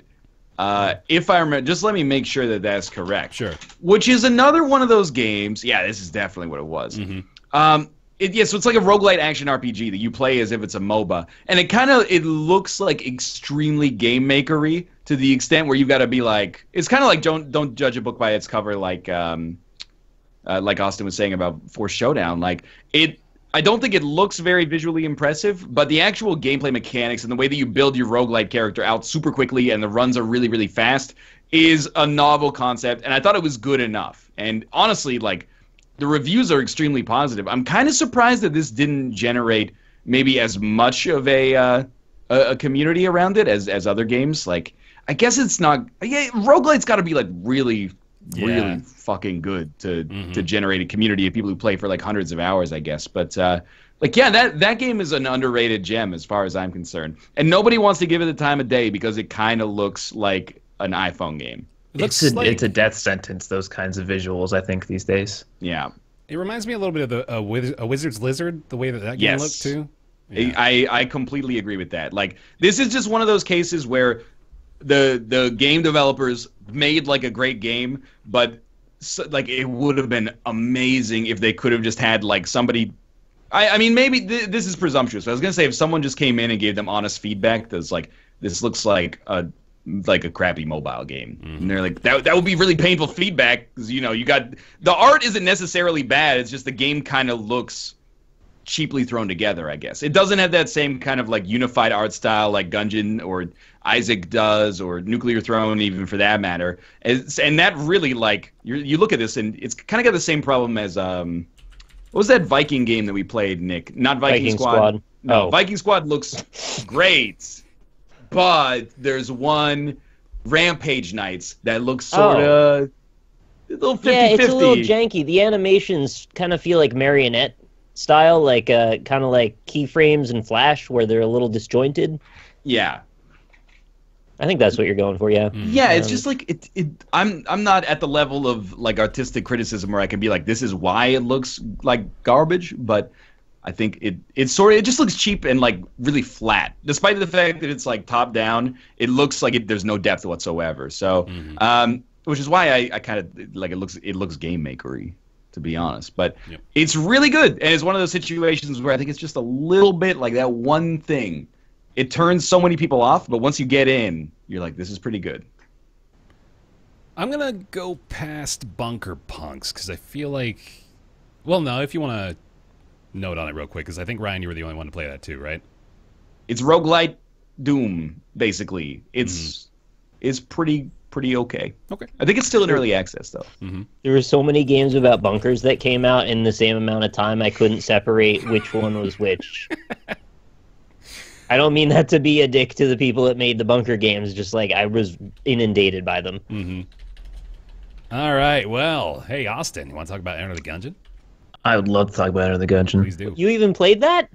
I don't know. I played a little bit of it, just a little bit. Enter the Gungeon, to me, to kind of tag it, is bringing roguelikes back to the glory of the Isaac days.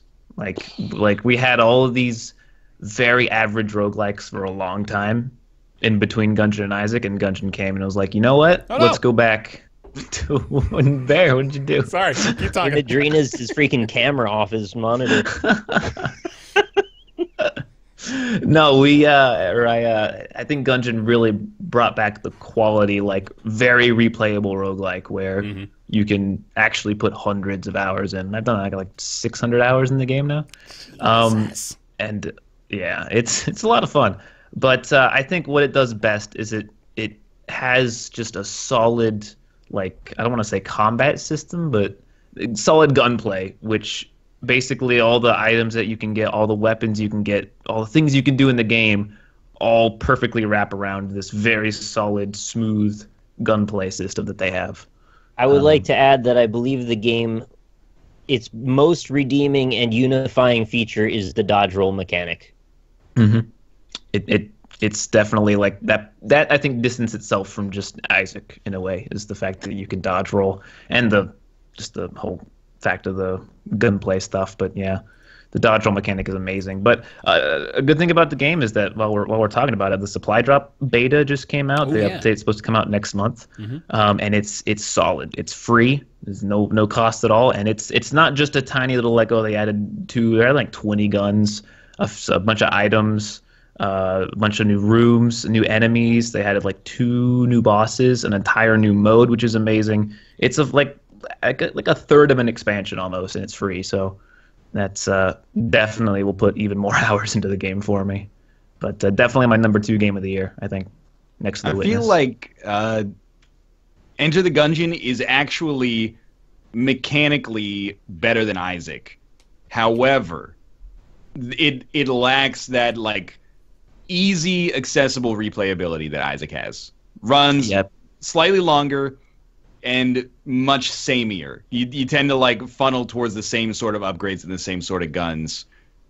And also, I wish that more ammo dropped, because that is really annoying that you're kind of incentivized to spend like the first 3 floors only using your sidearm and then start like getting better guns after that. You got to get on the ammo management game. I'm telling you, man, it's there. Also, apparently, I didn't know this until rather late, but you got to get cursed. The more cursed you have, the more drops you get, the more ammo. Really? Okay. I didn't know that. Yeah. But like, it's really hard to go back to Isaac if you've played like a lot of Gungeon, then to go back and like a bullet comes for you and you're like, I have to get out of the way of that. Like, I don't have to just press a single button and then I'm safe. You actually have to like move. Like positioning is a little bit more important, I guess. But I really think that I hope that eventually, I think Gungeon can get to that point. I think Gungeon can get to the point where it has Isaac replayability for a wider group of people, but it's going to require the expansion adding, synergies for sure, and then also consumable drops. I think, and they should make it easier, in my opinion. I think on a base level, it's a little bit easier now. They added a new key mechanic that you can easier to get keys, and I think overall the game they tweaked the boss armor a bit, so now bosses don't go and take 1 damage from like a rocket anymore, which is nice. So I think overall the game's slightly easier, but it is still significantly more difficult than Isaac. So the consequences of taking damage in Gungeon are so much more serious than Isaac. Like, it's almost like every round or every floor you're on, you're worried about the devil deal the whole time. Like, that, it's kind of the analog to it. Like, get hit once, you've kind of thrown the curve of your run. And it was a little more hardcore than I expected it to be. And granted, I should have put more time into it, and I still like the game a lot. But I needed to really invest more, like, focus into it. And there were too many other options, so I diluted my world.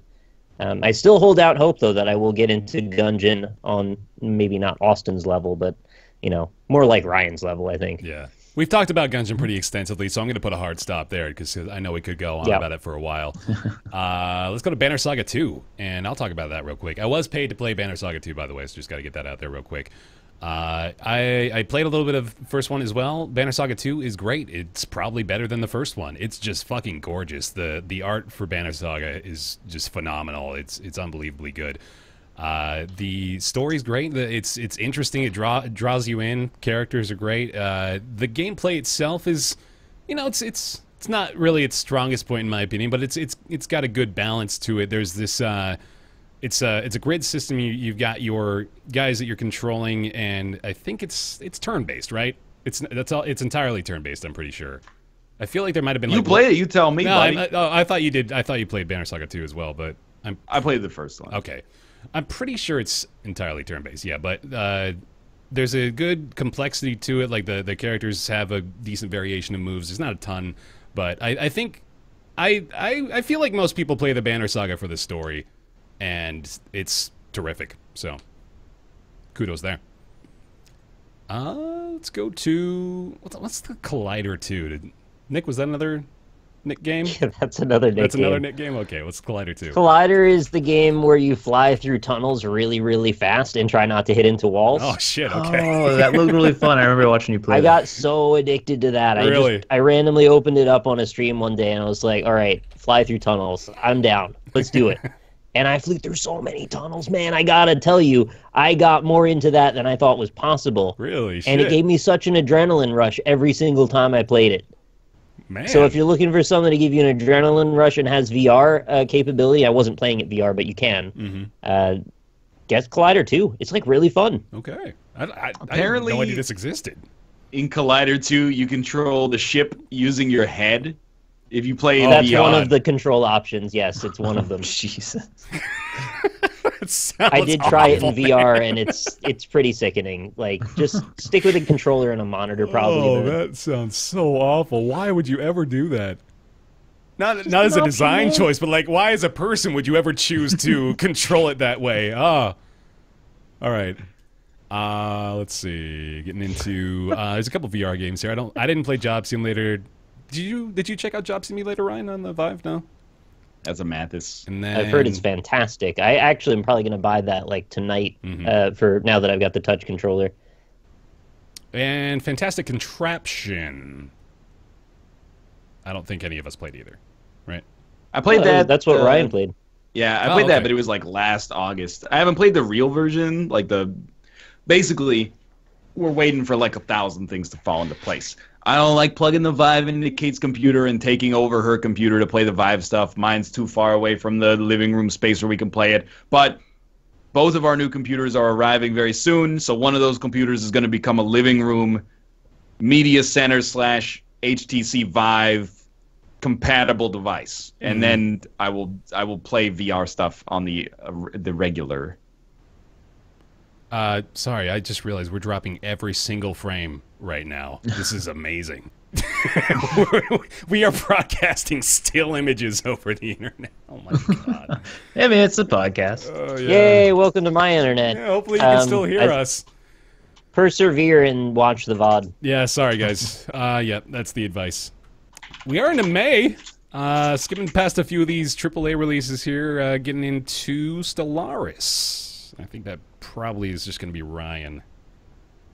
No? Oh, you didn't play that either. That was just Mathis. We need a Rob for that one. No, that's a Robin too. Mathis. Mm-hmm. Yeah. All right, well, that's a bummer. I played 15 minutes of Stellaris, but I'm not going to talk any Stellaris because I have no idea what's going on in that game. Salt and Sanctuary. That was a Mathis, I know. I don't know if any of us played it. I never got around to it. It's 2D Dark Souls. Mm-hmm. That's what I knew about it. Like, very much wore that on its sleeve. Yep. Which was primarily why I wanted to play it, but I just didn't get around to it. Heard good things. Okay. Tasty Lethal Tactics. That was... It's not great. I played that. Was I the only one? Yeah. Wait a minute. Were you Madrinas to play that? I was Madrinas to play Yeah, I that, think you were Madrinas. That was a main menu thing, I think. I don't like that as a verb. Madrinas to play that. I was, full disclosure, I was Madrinas to play Tasty Lethal Tactics.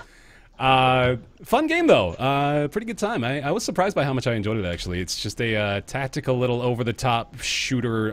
It sort of reminds me of Hard West, actually, which was another very similar game that came out last year. Not gameplay-wise, but sort of just like thematically and the way everything looks, really.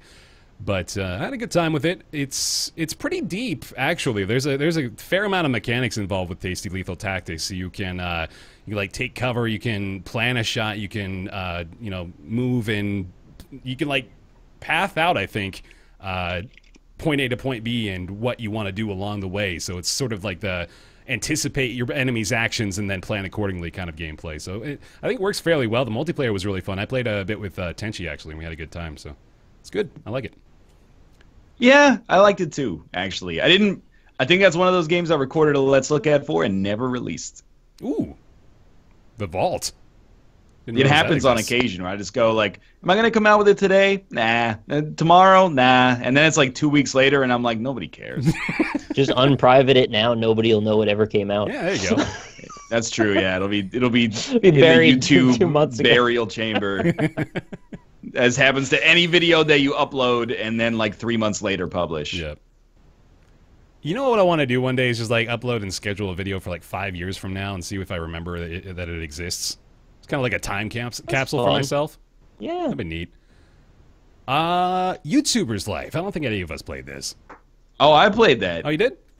Yeah. Did you have a life-changing experience with it?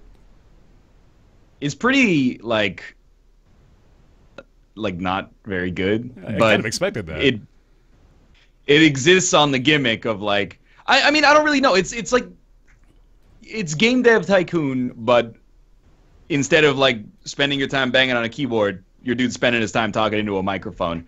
And it was like, I'm not sure if it was early access or what, but it was like really poorly made at the time when it came out. Like it was like models would walk into each other and get stuck, or like, you know, your clone would walk into your room while you're already in there or something like that. It was like really, really light strategy elements.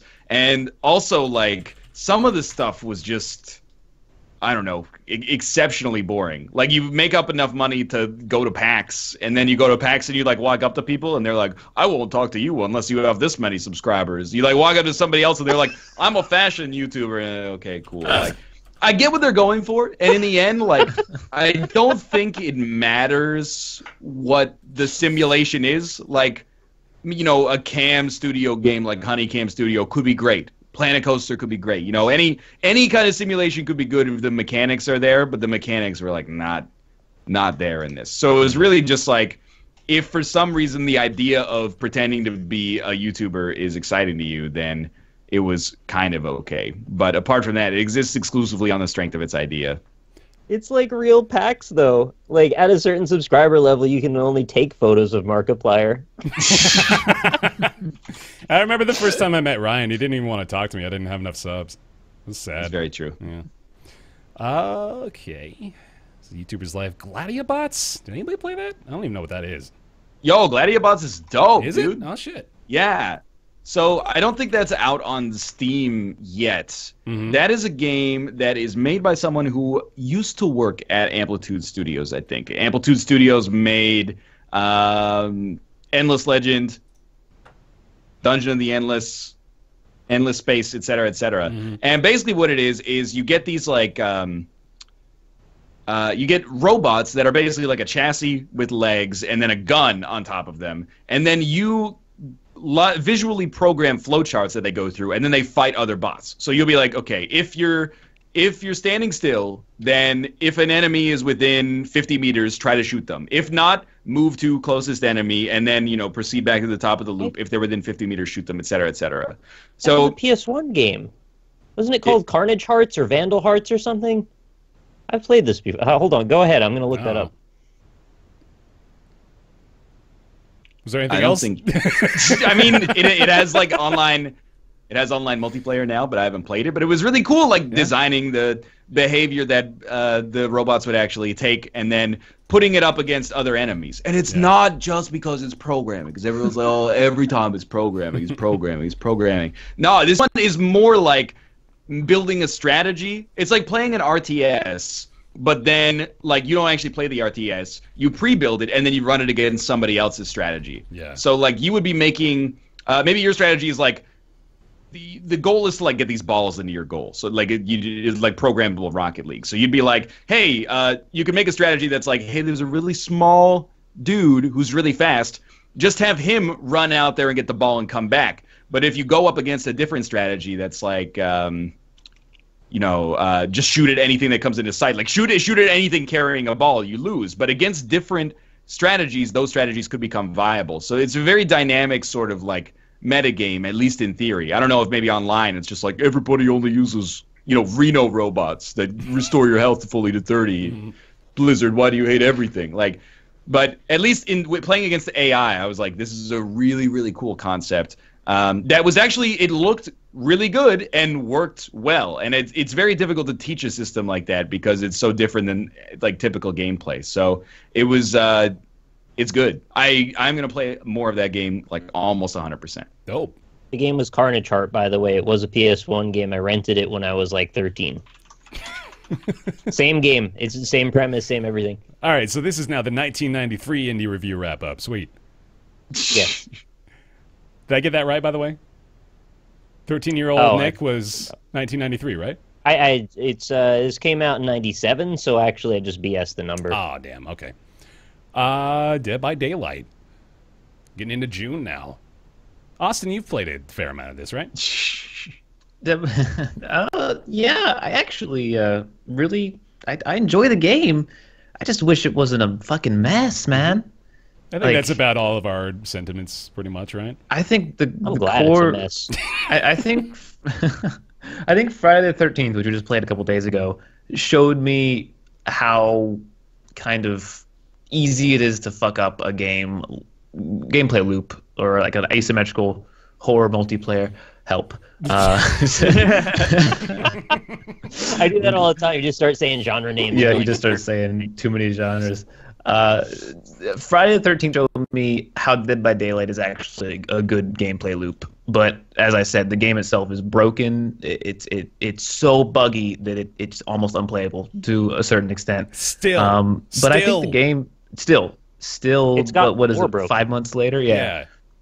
Unless you're Almobaru, then it works every day somehow. No, I don't know how. But no, I enjoy the game a lot. I think it's fun. Just fix it though. Yeah, that pretty much summarizes it. Yeah. Let's. Dead by Daylight is fight. Make it more broken, but working in a way that we can all laugh at it. Sure. It's just fun in spite of itself, basically. Yeah. Yeah. Like it provides a platform to be having fun, but it itself is like not very good. Mm-hmm. The Solus Project. I played a bit of this. I know, Nick, you played quite a bit too, right? This is it's a good one, man.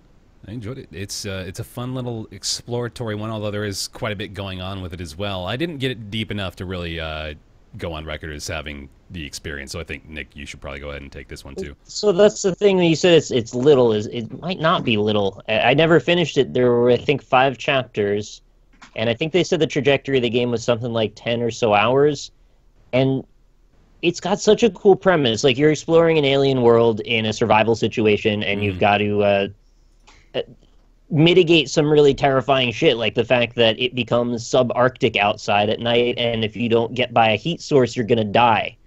You constantly have to manage your hunger levels and your thirst levels and the various other levels of things like that. And that sounds like a great premise at first, survive on an alien planet. That sounds fun. And the planet graphically is very beautiful, and there's a lot to look at and a lot to go wander around in. And then they just kind of like send you down this story path, and you don't really do much surviving anymore. They just start handing you resources all the time, and the game kind of morphs into a different game. And I don't know if I like the second game as much as I like the first game. Maybe people would think the opposite, honestly. I mean, maybe some people would be put off by the survival element, in which case I guess this is freeing. You don't have to worry about the survival stuff as much.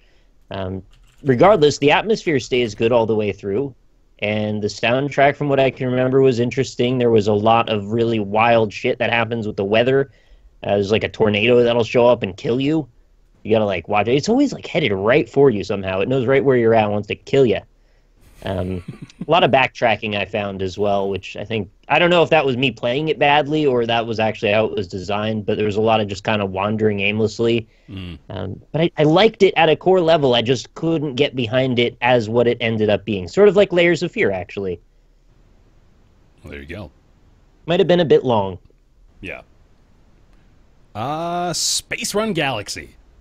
That's a Ryan, right? Space Run Galaxy is a really cool idea in the sense that that's the game where it's basically like a tower defense game, except instead of the towers being stationary, the towers are on your spaceship, and then they fly through space, and different enemies like come into frame, and you shoot at them. So it's a kind of inverted tower defense game, and what's really cool is the way that you manage the kind of the resource of how much space is on your ship. Like, you have to use the geography of your ship in order to plan like what to put there, but also, do I put cargo here that could explode and like break half of my ship off when it does? Kind of like a less dynamic Captain Forever remix, but static in kind of a cool way. I liked it actually, but I know it had some controversy when it launched because it was actually it had like always online because it uses a novel system where you can actually trade dynamically, like resources that you haul, you can trade those for currency with other players in the game who may need them to upgrade their ship in that direction.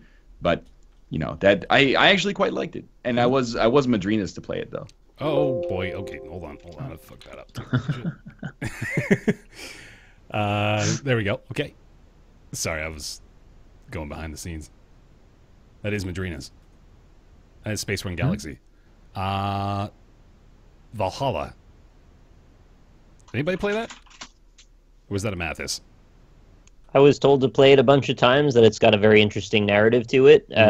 It's basically like a visual novel through the perspective of a bartender who I think serves robots sometimes.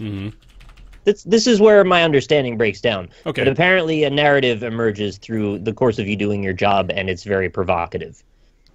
That's Sweet. what I know. There you go. I was looking at the list and I was like, I don't see Valhalla on this list. And I Because realized it's spelling is VA11, like the least SEO friendly version possible. Yeah. Wasted. I feel like I remember this, but looking at it, I have no idea what it is. It is Borderlands meets Fallout with jokes. All right. Borderlands had jokes. Yeah, Borderlands had some humor. did it though. Ass pony or whatever they called it. Any more on it, or yeah? Ryan? We're going to face a difficult decision, temporally speaking, here. Yeah. Because if we're going to give like 2 minutes to every game on this list, I see. Yeah. Okay. we're gonna be trapped in a I think we nightmare. gotta hit the highlights. On that Yeah. note, then, Rec Room, good time, makeshift paintball / various other in VR games, in early access right now. It's pretty fun. I enjoy it. Let's get to, well, Inside we did talk about pretty extensively last week as well. I'll just note again, probably it is one of my Game of the Year contenders, not just indie. It was, I loved Inside. It was excellent. RimWorld, in early access here. You want to talk about that real quick? RimWorld is probably, it's not really out, but it's like one of my favorite games of the year for sure.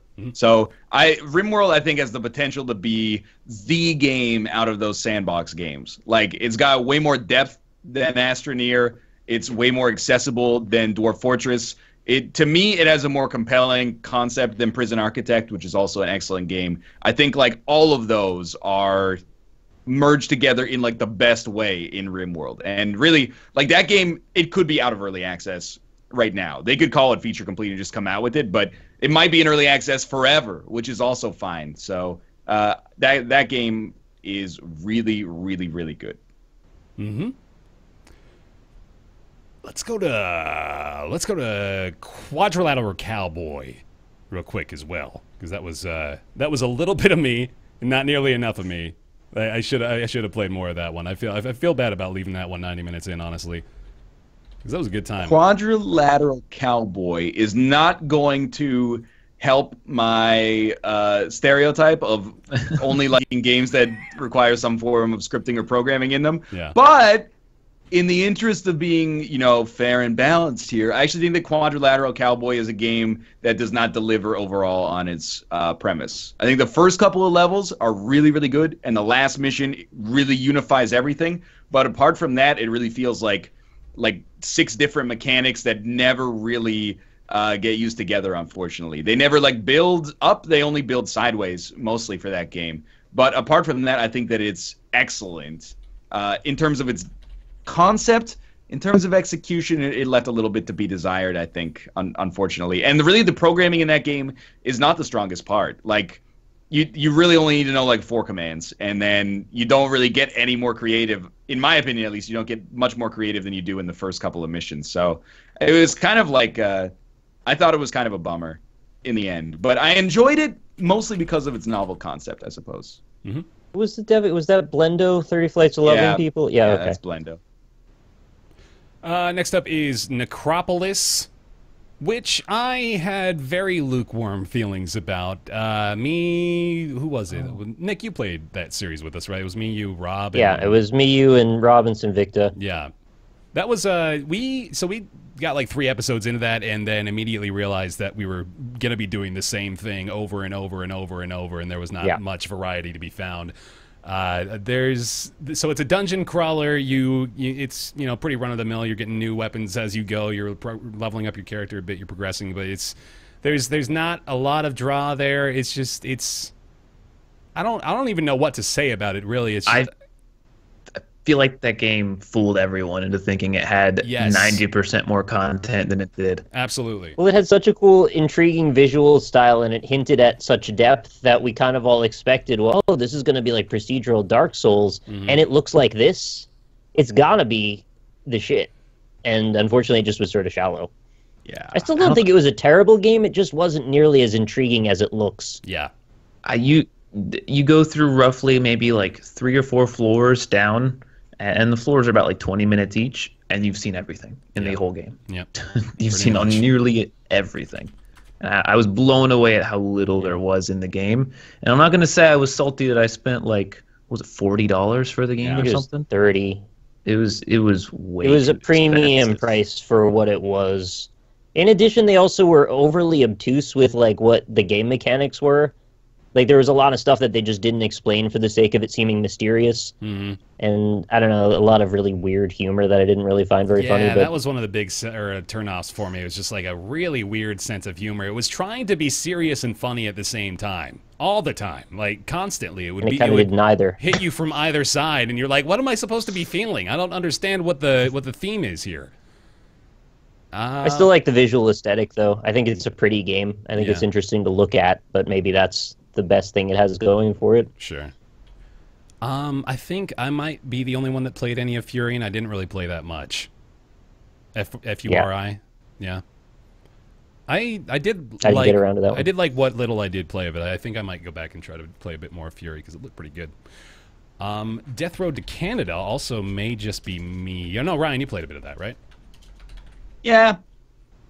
And yeah, that's right. You were pretty lukewarm. I feel that it is definitely not the strongest gameplay-wise, but it kept me going for some reason. I don't know what about it was. It was a very simple, arcadey, like pixel arty, just grind, and you pick up these new weapons on the floor. You're trying to beat through zombies and drive your car all the way on the Death Road to Canada. You get like 15 days or something like that, where you go point to point. You're looking for resources. You're collecting bullets, food, other things, and just killing zombies.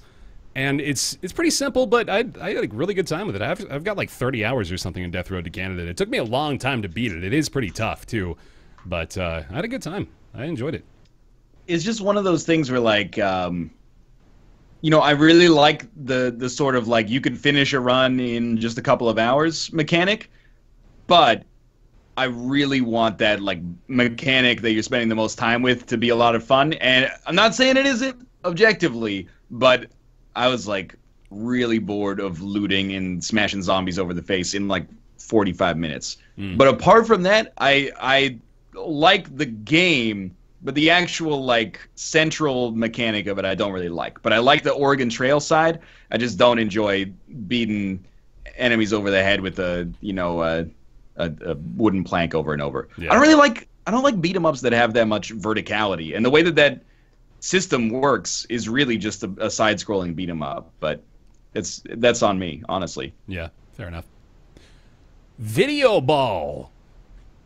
That's Video Ball. Oh, man. What a story behind that. It made a lot of memes. Sure did. Yeah. It's Video Ball, I think exactly. Mm-hmm. Locally, I think it's really fun. Online, we saw the man behind the curtain as soon as we had somebody else host the game, and then all of a sudden I wasn't nearly as dominant. So, I mean, the netcode is, in a way, the netcode's great because nobody knew that the host advantage was so ridiculous, but it did introduce an imbalance for sure. And I also feel like Video Ball is like, it's one of those games that is very, it's really, really well liked by other game designers in a way that doesn't always translate to mass appeal in a way that like I guess in the end it wasn't that watchable. And also I'm like, people largely just don't care that it's like a really elegant and pure game. They just want something that's more viscerally enjoyable, and I can understand that completely. So Video Ball, I mean, I liked it. Some of my favorite matches this year were in Video Ball, but they were all lies. So you went like a week without knowing why you were dominating us so badly. It was so funny when that came out. Yeah, I really just thought I was amazing, like a god at the talent. Game. Yeah. Polybridge. I know. The other thing quickly with Video Ball is that it's like Rocket League just does that. Like it's similar enough to Rocket League that I'm like, Video Ball would have to be like really fucking good in order to like eat any of Rocket League's lunch. But they're just similar enough that you're like, why would I watch 4 people play Video Ball when I could watch 3 people play like high res 3D soccer aerial anyway. Yeah.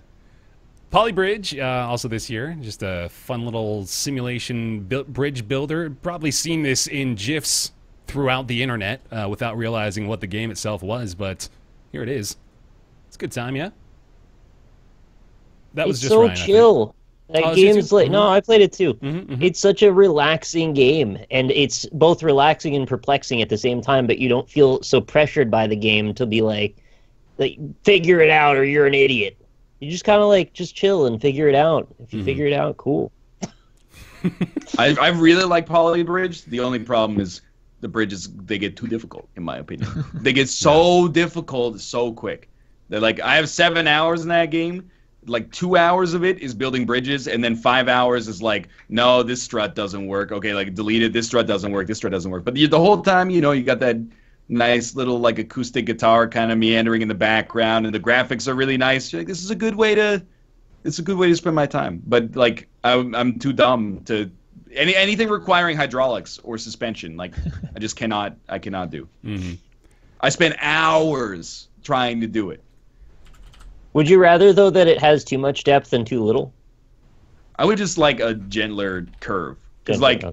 for me, it was like if the ambient experience of just having a pleasant time playing it is the draw, then I would have liked to actually succeed on some levels. Right. I beat like 30 levels, and then that's it. Like, I just can't get further. But I kind of like conceptually that it's a really like cute looking game that's very difficult, but it's too much for me.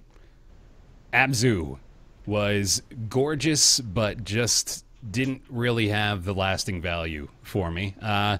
Really, it's great to play. Actually, it's 2 or 3 hours of just beautiful and enjoyable underwater atmosphere, but it's also very linear and really does not have a lot going for it gameplay wise. So it's one of the Journey likes, and it is by the same creative director as well, so that's to be expected. But I found it to be more of a beautiful art piece than an enjoyable gaming experience. It's the swimming equivalent to a walking simulator, only, you're underwater. It's got incredible visual and auditory polish. Like, the production value of it is top-notch. If you're looking for something to, like, bask in the glow of your beautiful new monitor or something, you couldn't ask for much better than Abzu. It's so pretty. So for that reason alone, if you want to look at cool fish, like, check out Abzu. It's so good. I would say Abzu is the most walking simulator game out there right now, which isn't necessarily a negative thing, but if you're looking for any gameplay, that game has no gameplay at all. But it is beautiful. And I think, weirdly enough, it has a really satisfying ending as well, which is rare for those kinds of games. Yeah. But I enjoyed it. Mm-hmm. I was Madrinas to play this, and I will say that genuinely, I was sponsored to play it. But I will say I think Abzu is probably my favorite walking simulator of the year. Over Firewatch, over Adrift for sure. Like, that game, it held my attention throughout and didn't bore. Wear out its welcome. Yes, didn't bore the Christ out of you with email logs. And the way they construct the environment, because it's not set in the real world, it creates a cool. It can structure that mystery where you're like, oh, what's that? I don't know. There's Roman columns down here. That's weird. Like, is this the current Earth, or and then whoa, is that alien technology? It's super weird. But so I think Abzu was like, it was like Fantasia, but in video game form, and I really enjoyed it. Definitely #1 walking sim of the year for me. Oh yeah. This is the Police. I think Ryan also only played, and that was sort of just meh, right? Kind of boring too.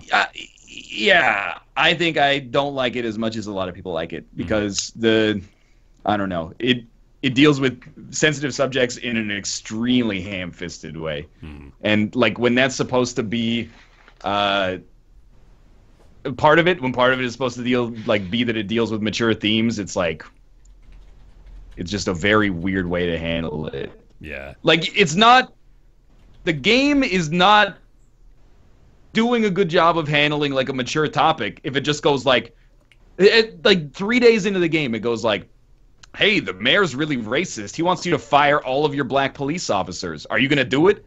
And you're like, that's not a nuanced way to deal with this issue. It's like, be like, do you support murder, yes or no? A tough decision, right? Yeah, what are you gonna do? So I think that they kind of like got a little bit over their heads with like mature themes that they did not handle in a way that is satisfying at all. Okay. It was more like, racism exists, and you're like, okay. And then the loop was like the actual Papers, Pleasiness of it was just okay, I thought.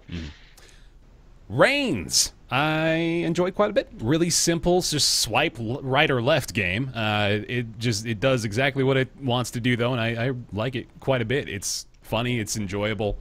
Good time. Not much to say about it. It's only like $3 too. If it's on sale, it's probably they'll pay you money to buy it. So go get it. Possibly like an easy candidate for like the best mobile game of the year. I think. Yeah, absolutely.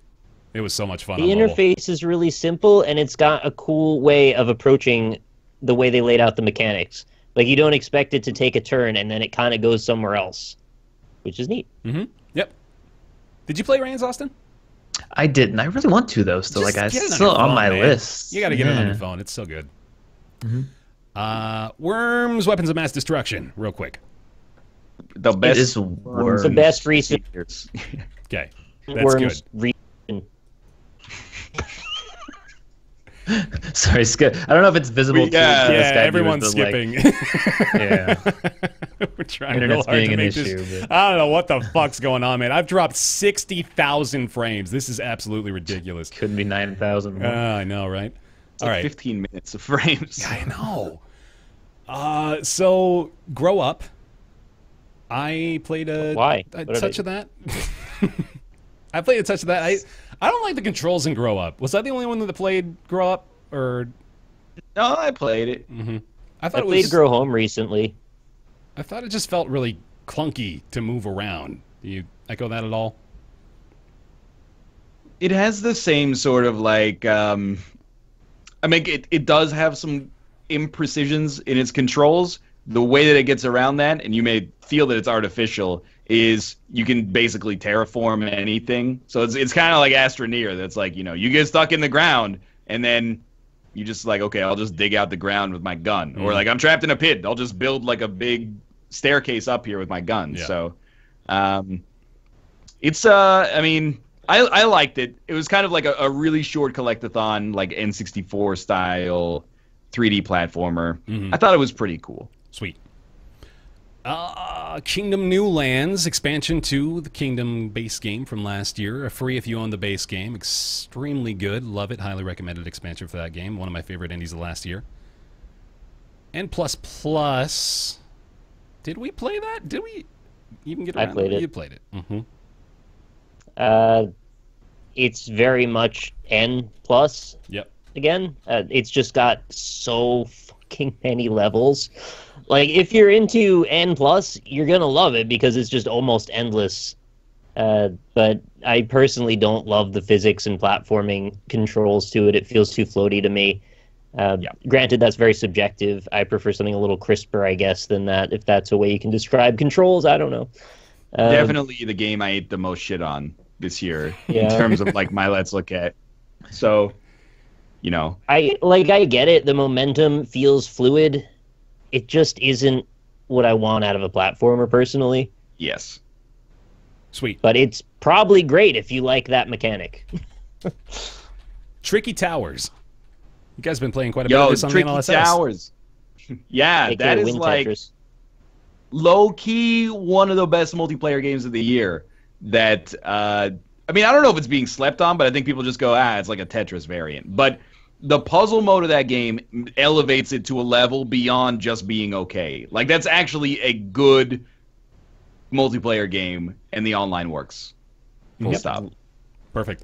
It's a great game. I'd love, honestly, like a couple more modes, but I don't want to be greedy. We But gotta put our names at the top so we can see who's Also which true. tower. yeah, that's a good point. I would play like an hour of Tricky Towers a month for like the rest of my life. That's I don't awesome. want to play 4 hours in any given day ever. But if you're like once a month, we're gonna get together and play Tricky Towers for an hour. I'd be like, okay, let's do it. Oh, yeah. Mostly puzzle mode, though. Yes. Oculus was August as well. I think that might have been only Mathis, although Ryan might have played a touch of it. I played Oculus. It was decent, I thought. Okay. Funny, weird kind of like mob-based roguelite-ishness that felt a little loose, but otherwise okay. Okay. Overcooked. Really loved Overcooked. One of my favorite multiplayer games of the Skipped year. Abduction. Skipped Oh, Abduction. shit. No, I man. did. was, Yeah, you're I was right. ready My bad, for it. My bad. No, let's go back. Abduction. Yes. Austin, hit me with Abduction. Great game. I will say, if you ever played a Myst game and you had fun with Myst, Abduction you need to play. It is a trip back to the good old days of Myst, and it's very fun. It's just a solid environmental puzzler with a nice, satisfying ending as well. Really good. Awesome. I can't say much more for spoiler reasons. But Yeah. It's a weird game. It's fun, though. I did play Very that pretty. in VR briefly at PAX, and it was awesome in that. Although, Nick, you had a kind of a motion sickness. Yeah, well, scene. it made me feel a little sick, personally, but I was playing it just fine, mouse and keyboard style. I'm coming to learn now that I think I have more of a propensity for motion sickness than I thought I did with regard to VR. But the stuff I was doing where I was like stationary was no problem, and some of the movement stuff, even like Windlands, I'm fine with. Yeah. It's just some games. All right. Sorry, I'm trying to blitz through these now. We took a lot of time at the beginning here. Overcooked. Yeah. Overcooked. Absolutely one of my favorite local multiplayer games of the year. Tons of fun to play with a friend. The levels are great. I think the design's solid throughout. Just a lot of fun. Genuine like game of the year candidate, I think, that is going to be overlooked by a lot of people. Overlooked by a lot of, because of the fact that it's like local multiplayer only. If they had online multiplayer, every Twitch stream will be playing this. Mm-hmm. This, Friday the 13th, say bye-bye. Everybody's going to be playing Overcooked now. Get ready. Mm-hmm. But the fact that Overcooked doesn't have online really limits its accessibility. But if you can get another person to play it with you, it's awesome. Mm-hmm. Batman Telltale series, I think, might have just been Mathis with us. Final Station, I played a bit of. It never hooked me at all. I got like an hour or so into it, and I just was bored. It's the loop. I believe Mathis actually went into this in detail, the episode we were talking about it, but it was just not really satisfying, and it is the same, like, watching later on in the game, it is like the same thing managing through the train throughout the entire experience, so never really held on that well for me, but I've heard decent things at least about the story. Mathis did gush about it, actually. Said the story was pretty damn good later on. Let's see. Let's get to... You want to get to Redout real quick? Where's Rob? That's a good question. He still hasn't bought Redout. Eventually he'll try it. Redout is like a Wipeout-style futuristic sci-fi racer. It actually draws direct influence from those style games, your pod racers, your F-Zero kind of thing. And it's really, really, really pretty. It's stunning looking. It's also very fluid. And its general sense of momentum and speed to it that feels really, really good. It's probably the best and closest that I've seen come to a revival to that style of gameplay in recent memory. So if you're a fan of those types of games, you should definitely check out Redout. It's a little bit on the expensive side, but in its defense, they just recently added another set of tracks with another environment. So I think it's like, close to 30 tracks? Which is acceptable, I think, for, what was it, $35, $40? It's got one of those issues where you have to play the single player to unlock the map. So when we wanted to play multiplayer, we only had like 5 maps. I like to call that the Rock Band 1 conundrum. Or the Sonic Racing Transformed conundrum. Yeah. Star Wars Episode 1 Pod Racer. Same. Yeah. Really solid game, though. Definitely check it out if you're into that. Mm-hmm. Cluster Has Truck. VR also. Yeah, yep. Cluster Truck I had a lot of fun with. That was one of my favorite games in September. Really enjoyable movement in that one. So it's a clusterfuck of trucks. You're jumping very quickly truck to truck trying to get to the end of each level. Really quick, actually. I like how fast you just get from level to level, actually. It's like you win and then instantaneously, bam, next level. You just keep going and going and going and going. So it really works well. The loop is really satisfying. The levels are cleverly designed in quite a few cases. It's interesting to see what they do with just the trucks being hurled at you from whatever angle. Yeah. Weirdly enough, too, the devs of the game actually jumped into one of my Twitch streams and just started fucking with everything. That was a lot of fun, too. Yeah, there's a Twitch enable mode. Yeah. It kind of plays like a first-person Super Meat Boy. Like, imagine the floor is lava, like the game you played when you were a kid, but you're riding on top of trucks, and you're doing sets of like 10 consecutive levels with a theme on them, and they get progressively more and more crazy, culminating in a final boss that I found infuriating. Yeah. Mathis, of course, beat it in like 2 tries for some reason. But I really didn't like the final boss. I wish it just didn't have a final boss. Just give me 10 more levels instead. Yeah, I'm kind of with you there. Other than that, I loved it. Mm-hmm. Mother Russia Bleeds, that was a Ryan one, right? Yeah? It's all right. Yeah, all right. Keep going. It's a beat 'em up. Like, you need to go heads and tails above the competition to make like a novel beat 'em up in this 2016, the year of our Lord and Savior. It's just, you cannot make an interesting beat 'em up by just adding like one mechanic. But maybe people want a classic beat 'em up, but I don't. Like, I need something beyond that. So there's like an interesting gimmick. You can either like heal yourself with a resource, or you can use it to get like more powerful. That's about it. But the fact that there were unskippable cutscenes when you died sometimes was extremely aggravating. How about what the box? I'm actually curious. What is what the box? Like a deathmatch game where everybody's a box. Oh. I guess that's... We never got around to playing it. I was gonna push it as an NLSS game, but it just never happened. Okay. So I don't know why it's on the list actually. It's like, what the fuck is that? Jackbox Party Pack 3? Why not? It's, exactly what you'd expect. Yeah. It's just slightly better than the Jackbox Party Pack 2, right? Like, a couple of the games are basically only playable locally, in my opinion. And the joke wears kind of thin sometimes. Like, TKO is a fun idea, but after you play a couple of times, you're like, it's basically just a random picture being matched with a random punchline over and over. Like, winning has no consequence. So it's kind of... I'm not even that competitive, but at the point where competition like needs to exist to some extent if your game is themed around it in order for it to be enjoyable. It was just like, whoever wins, pick a number between 1 and 10, sort of. But they could if they could just take all their writers for the other games and move them over to Quiplash prompts, I think that would be solid. Just make a Quiplash expansion pack like every year. Yeah. But or Espionage is really, really good, but it needs more prompts. And Trivia Murder Party is a great game that highlights the need for them to make it so it actually streams to everyone, not just the host. It's been a consistent criticism that pretty much every game they've released has needed more prompts. Like, throughout everything we've done with Jackbox, and it's kind of frustrating they keep releasing more games without prompts. Yeah. I think Espionage specifically, like, we played, like, 2 streams, and we were at repeat prompts. Like, it was instantaneous. Let's go to, Shadow Warrior 2 again on the list. Nick, one of his games of the year. I really like Shadow Warrior 2. It's got a Borderlands-style loot system. It's pretty, you can cut people up any way you want. There's multiplayer. Some people don't like it because of the loot system. I do. Suck it. Atlas Reactor? Do we have any more suck it verdicts coming up? I'm excited about those. Not for Atlas Reactor because we were Madrinas to play that as well. Say that. I haven't played the release version yet, but I like it in concept and I liked what we played of it. But we were like vastly outknowledged, which led to us getting crapped on when we didn't have Cobalt with us. Like I just didn't know what half of the abilities did. The same thing happens to you in Dota, like the first few times. With Dota and League, you're not going to get people to play these games. Doesn't matter how good they are. Yeah.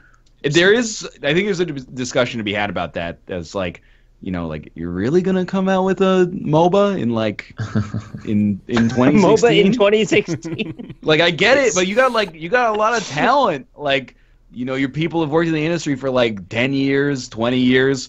They're gonna die eventually. You're gonna have them spend like 2 years of their life working on a MOBA in 2016. It's getting real dark. Okay. Like the game is actually not right. I thought the good. game is pretty fun, honestly. I know. I think the game is good, but at the same time, it's like I think Austin has a point where, like, who's coming out with a MOBA? Who's greenlighting a MOBA right now? It's a good question. I don't know. It went free to play, right? Yeah, it's free to play now. They've changed the monetization model as well. Thumper. Just an intense audio experience, man. Like, just do a bunch of drugs and play Thumper. That's my recommendation. No, I can't actually say that. It is so much fun though. It gets really tough at like level 5. It's pretty damn difficult to get past, but it's really satisfying to play.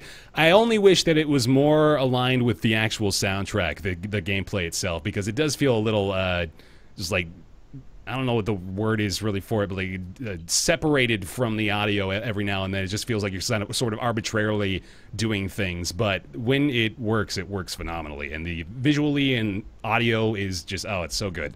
Definitely worth playing. Yeah, I noticed that disconnectedness too, actually. There's parts where they want you to feel like you're synced with the music, but it's just sort of off a little bit. Yeah. Which makes it much harder to do the action they want you to do because you're trying to sync it in your mind, and you have to actively separate the two things. Yeah, you have to mostly sync it visually, which is weird. Goner, I also played. Very difficult. I had a hard time wanting to play more of it because it's super fucking tough. But I enjoyed what I did play of it. It's the art style for it is really interesting, minimal but effective, and I enjoyed the gameplay. But I can't get past like the second stage. I've played like 2 or 3 hours of it. It's really, really hard. Ryan, you played that too, right? No, you didn't play Gunner. Okay. Yeah, I keep not playing it because I'm putting it off for some reason, but I really need to. It looks so pretty. Let's go to... I'm gonna... Deceit sucks. Okay. I'm gonna jump Moving on. pretty far into November with Planet Coaster, which we have talked about extensively pretty recently too. Planet Coaster's fantastic. I think we're getting a lot of really. That was my positive game of the year responses. pick for sure. I love Planet Coaster. I hope to play it for years to come. Owlboy is an interesting one. I think was expected to be a lot better than it was. I enjoyed it, but it certainly wasn't like Shovel Knight level or something like that. And like it's not a legendary indie, but it's pretty solid. It's got like enough going for it, but it's really just sort of a generic platformer otherwise. Yeah, I didn't really like it very much. I thought I was going to like it because the graphic style is so pretty, but then I didn't like that the whole game was you carrying around people and then kind of the same puzzles and then like way too much dialogue. There's in my a lot. opinion. Yeah. I know some people love the story, but I did not like the story personally. Shenzhen IO. Hey, Ryan. Shenzhen IO is a great game, and none of you are ever going to play it, so I can make up a bunch of lies about it. What do you do in played Shenzhen IO that I'll never play? Shenzhen IO is a game where you I just want you to lie. elec- I just want you to like tell me all this bullshit about something I'll never experience. It's like they did No Man's Sky, but right. Oh. They delivered on the promises that were actually requested. It has online multiplayer. Hell yeah. There's a free expansion pack every 15 days. And the gold that you farm in the game, they will actually give you real world currency at a pretty fair rate to convert it into real money. And it was made by one 14-year-old. Pretty amazing. It's free. It's free. Just a portfolio piece. So, none of that is true about Shenzhen IO. No. In actuality, Shenzhen IO is a game where you solve puzzles using assembly programming language. It is Papers, Please, but instead of analyzing the differences between, a person's passport and their face, you're like, hey, I'm going to solve a problem in another boring way using like an antiquated programming language, but actually the process of doing so is exhilarating.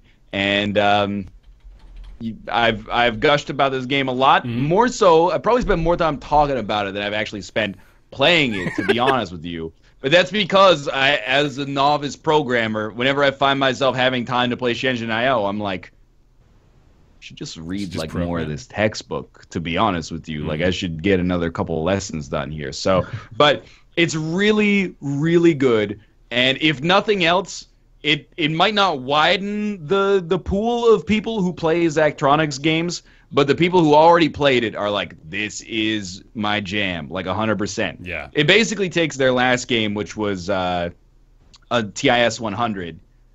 That might have been like 2 games ago, but it takes TIS 100 and then adds like another layer over top of like using actual microprocessors and LED lights and stuff like that in order to actually make devices instead of just programs. Right. Genital Jousting, none of us play because it's banned on Twitch, but I bet it would be fun. I still want to play it. It looks fun. Yeah. Nothing's stopping you. Road to Valhalla, another one I got Madrinas to play. Nothing much to explain about that one. Very, very straightforward, just sort of rolling a ball through a maze, but it's fun enough.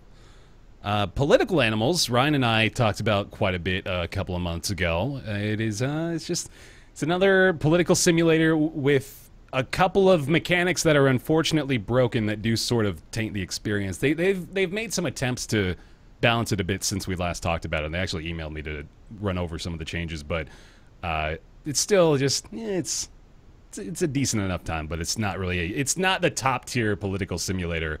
Not even, based on just the novelty of what it is, animals in their own little fun world. It's you could play better, to be honest.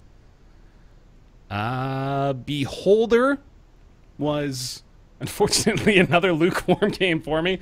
It just once I actually love Beholder right out of my initial impression, but then 2 or 3 hours in, well, first of all, like what really turned me off pretty heavily was the fact that I felt like I was doing well, and then all of a sudden I got hit with like 3 or 4 bills for an obscene amount of money, where the only way I could have actually been ready to do that or to pay that was to have been doing illegal things and kind of framing my residence to make cash on the side beforehand, which I didn't know, and I wouldn't have known had I I don't think I really ever would have learned that unless I played through and then saw it and had to do it again. So I didn't really enjoy that, but I did like I thought the design of it was interesting. The little silhouetted characters I think are kind of cool, and it is difficult, unfortunately, to pick them apart as a result of that, but I think it played to the aesthetic and the theme pretty well.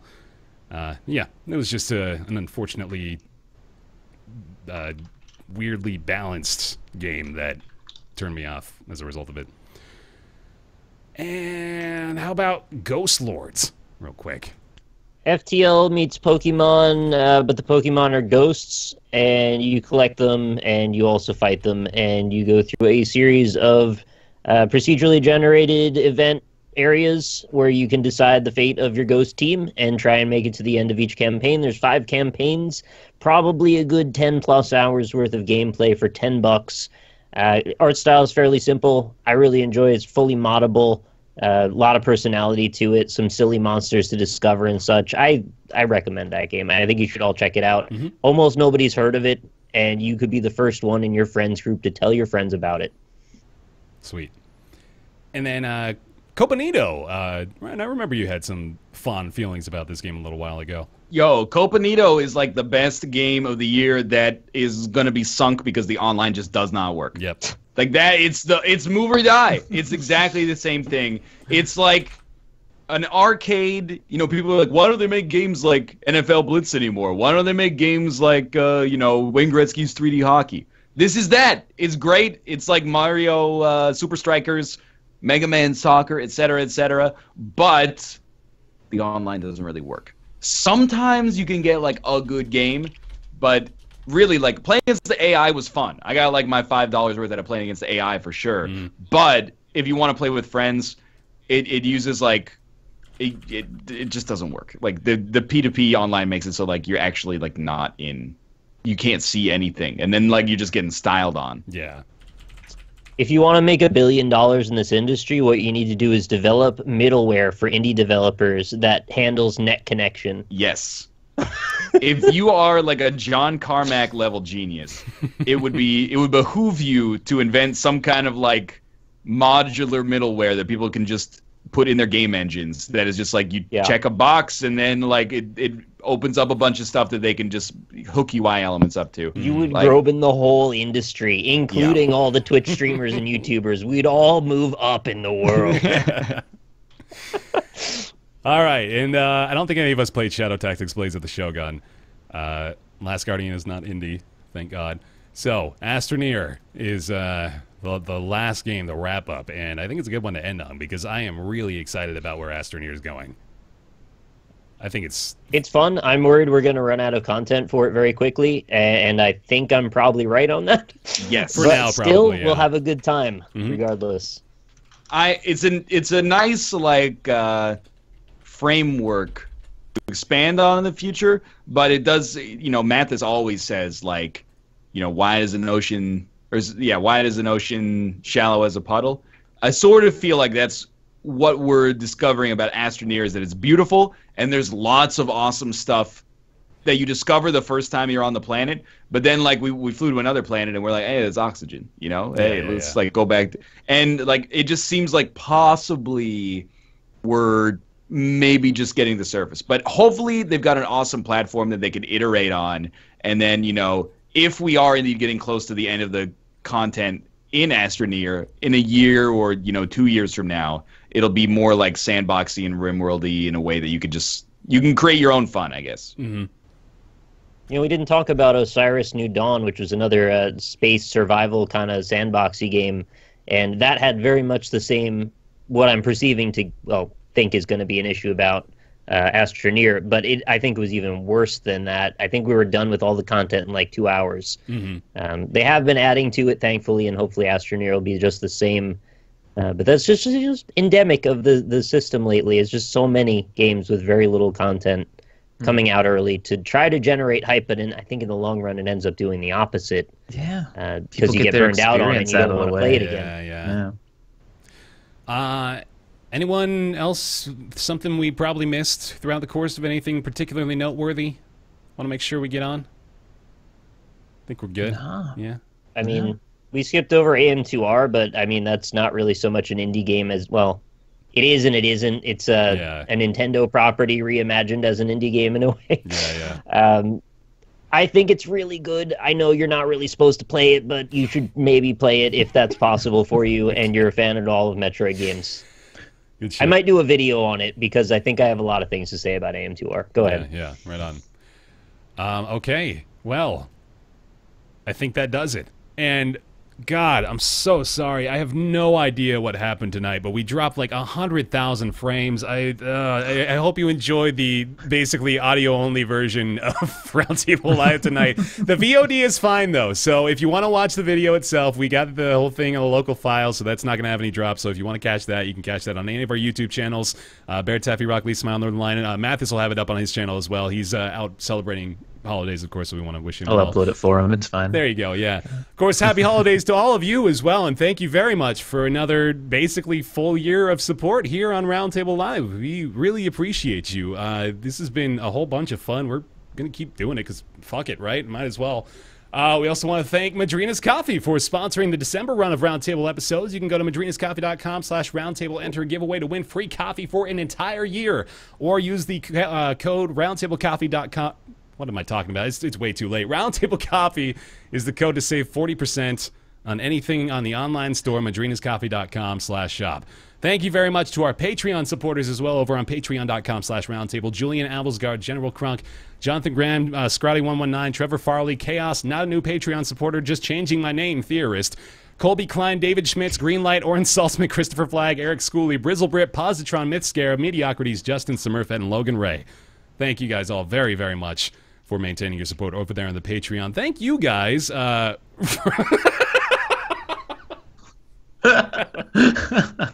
Thank you guys, Ryan and Nick. I was just going to say, and to Mathis, if you were here as well, I appreciate you guys taking the time every week to be here on the show with me. You guys are awesome. And thank you, Austin, for joining us. For Mathis. No problem. Anytime. No, thanks for Mathis. Thank Mathis. Thank Austin. Mathis didn't even show up. Thanks, Austin, for collecting Mathis's Madrina's check this week, and thank you all very much for tuning in to the show. We are not going to be here next week. We're all taking off for the holiday, but we'll be back in the first week of January. That is the 3rd, I want to say. Or no, it's the 5th. The 6th.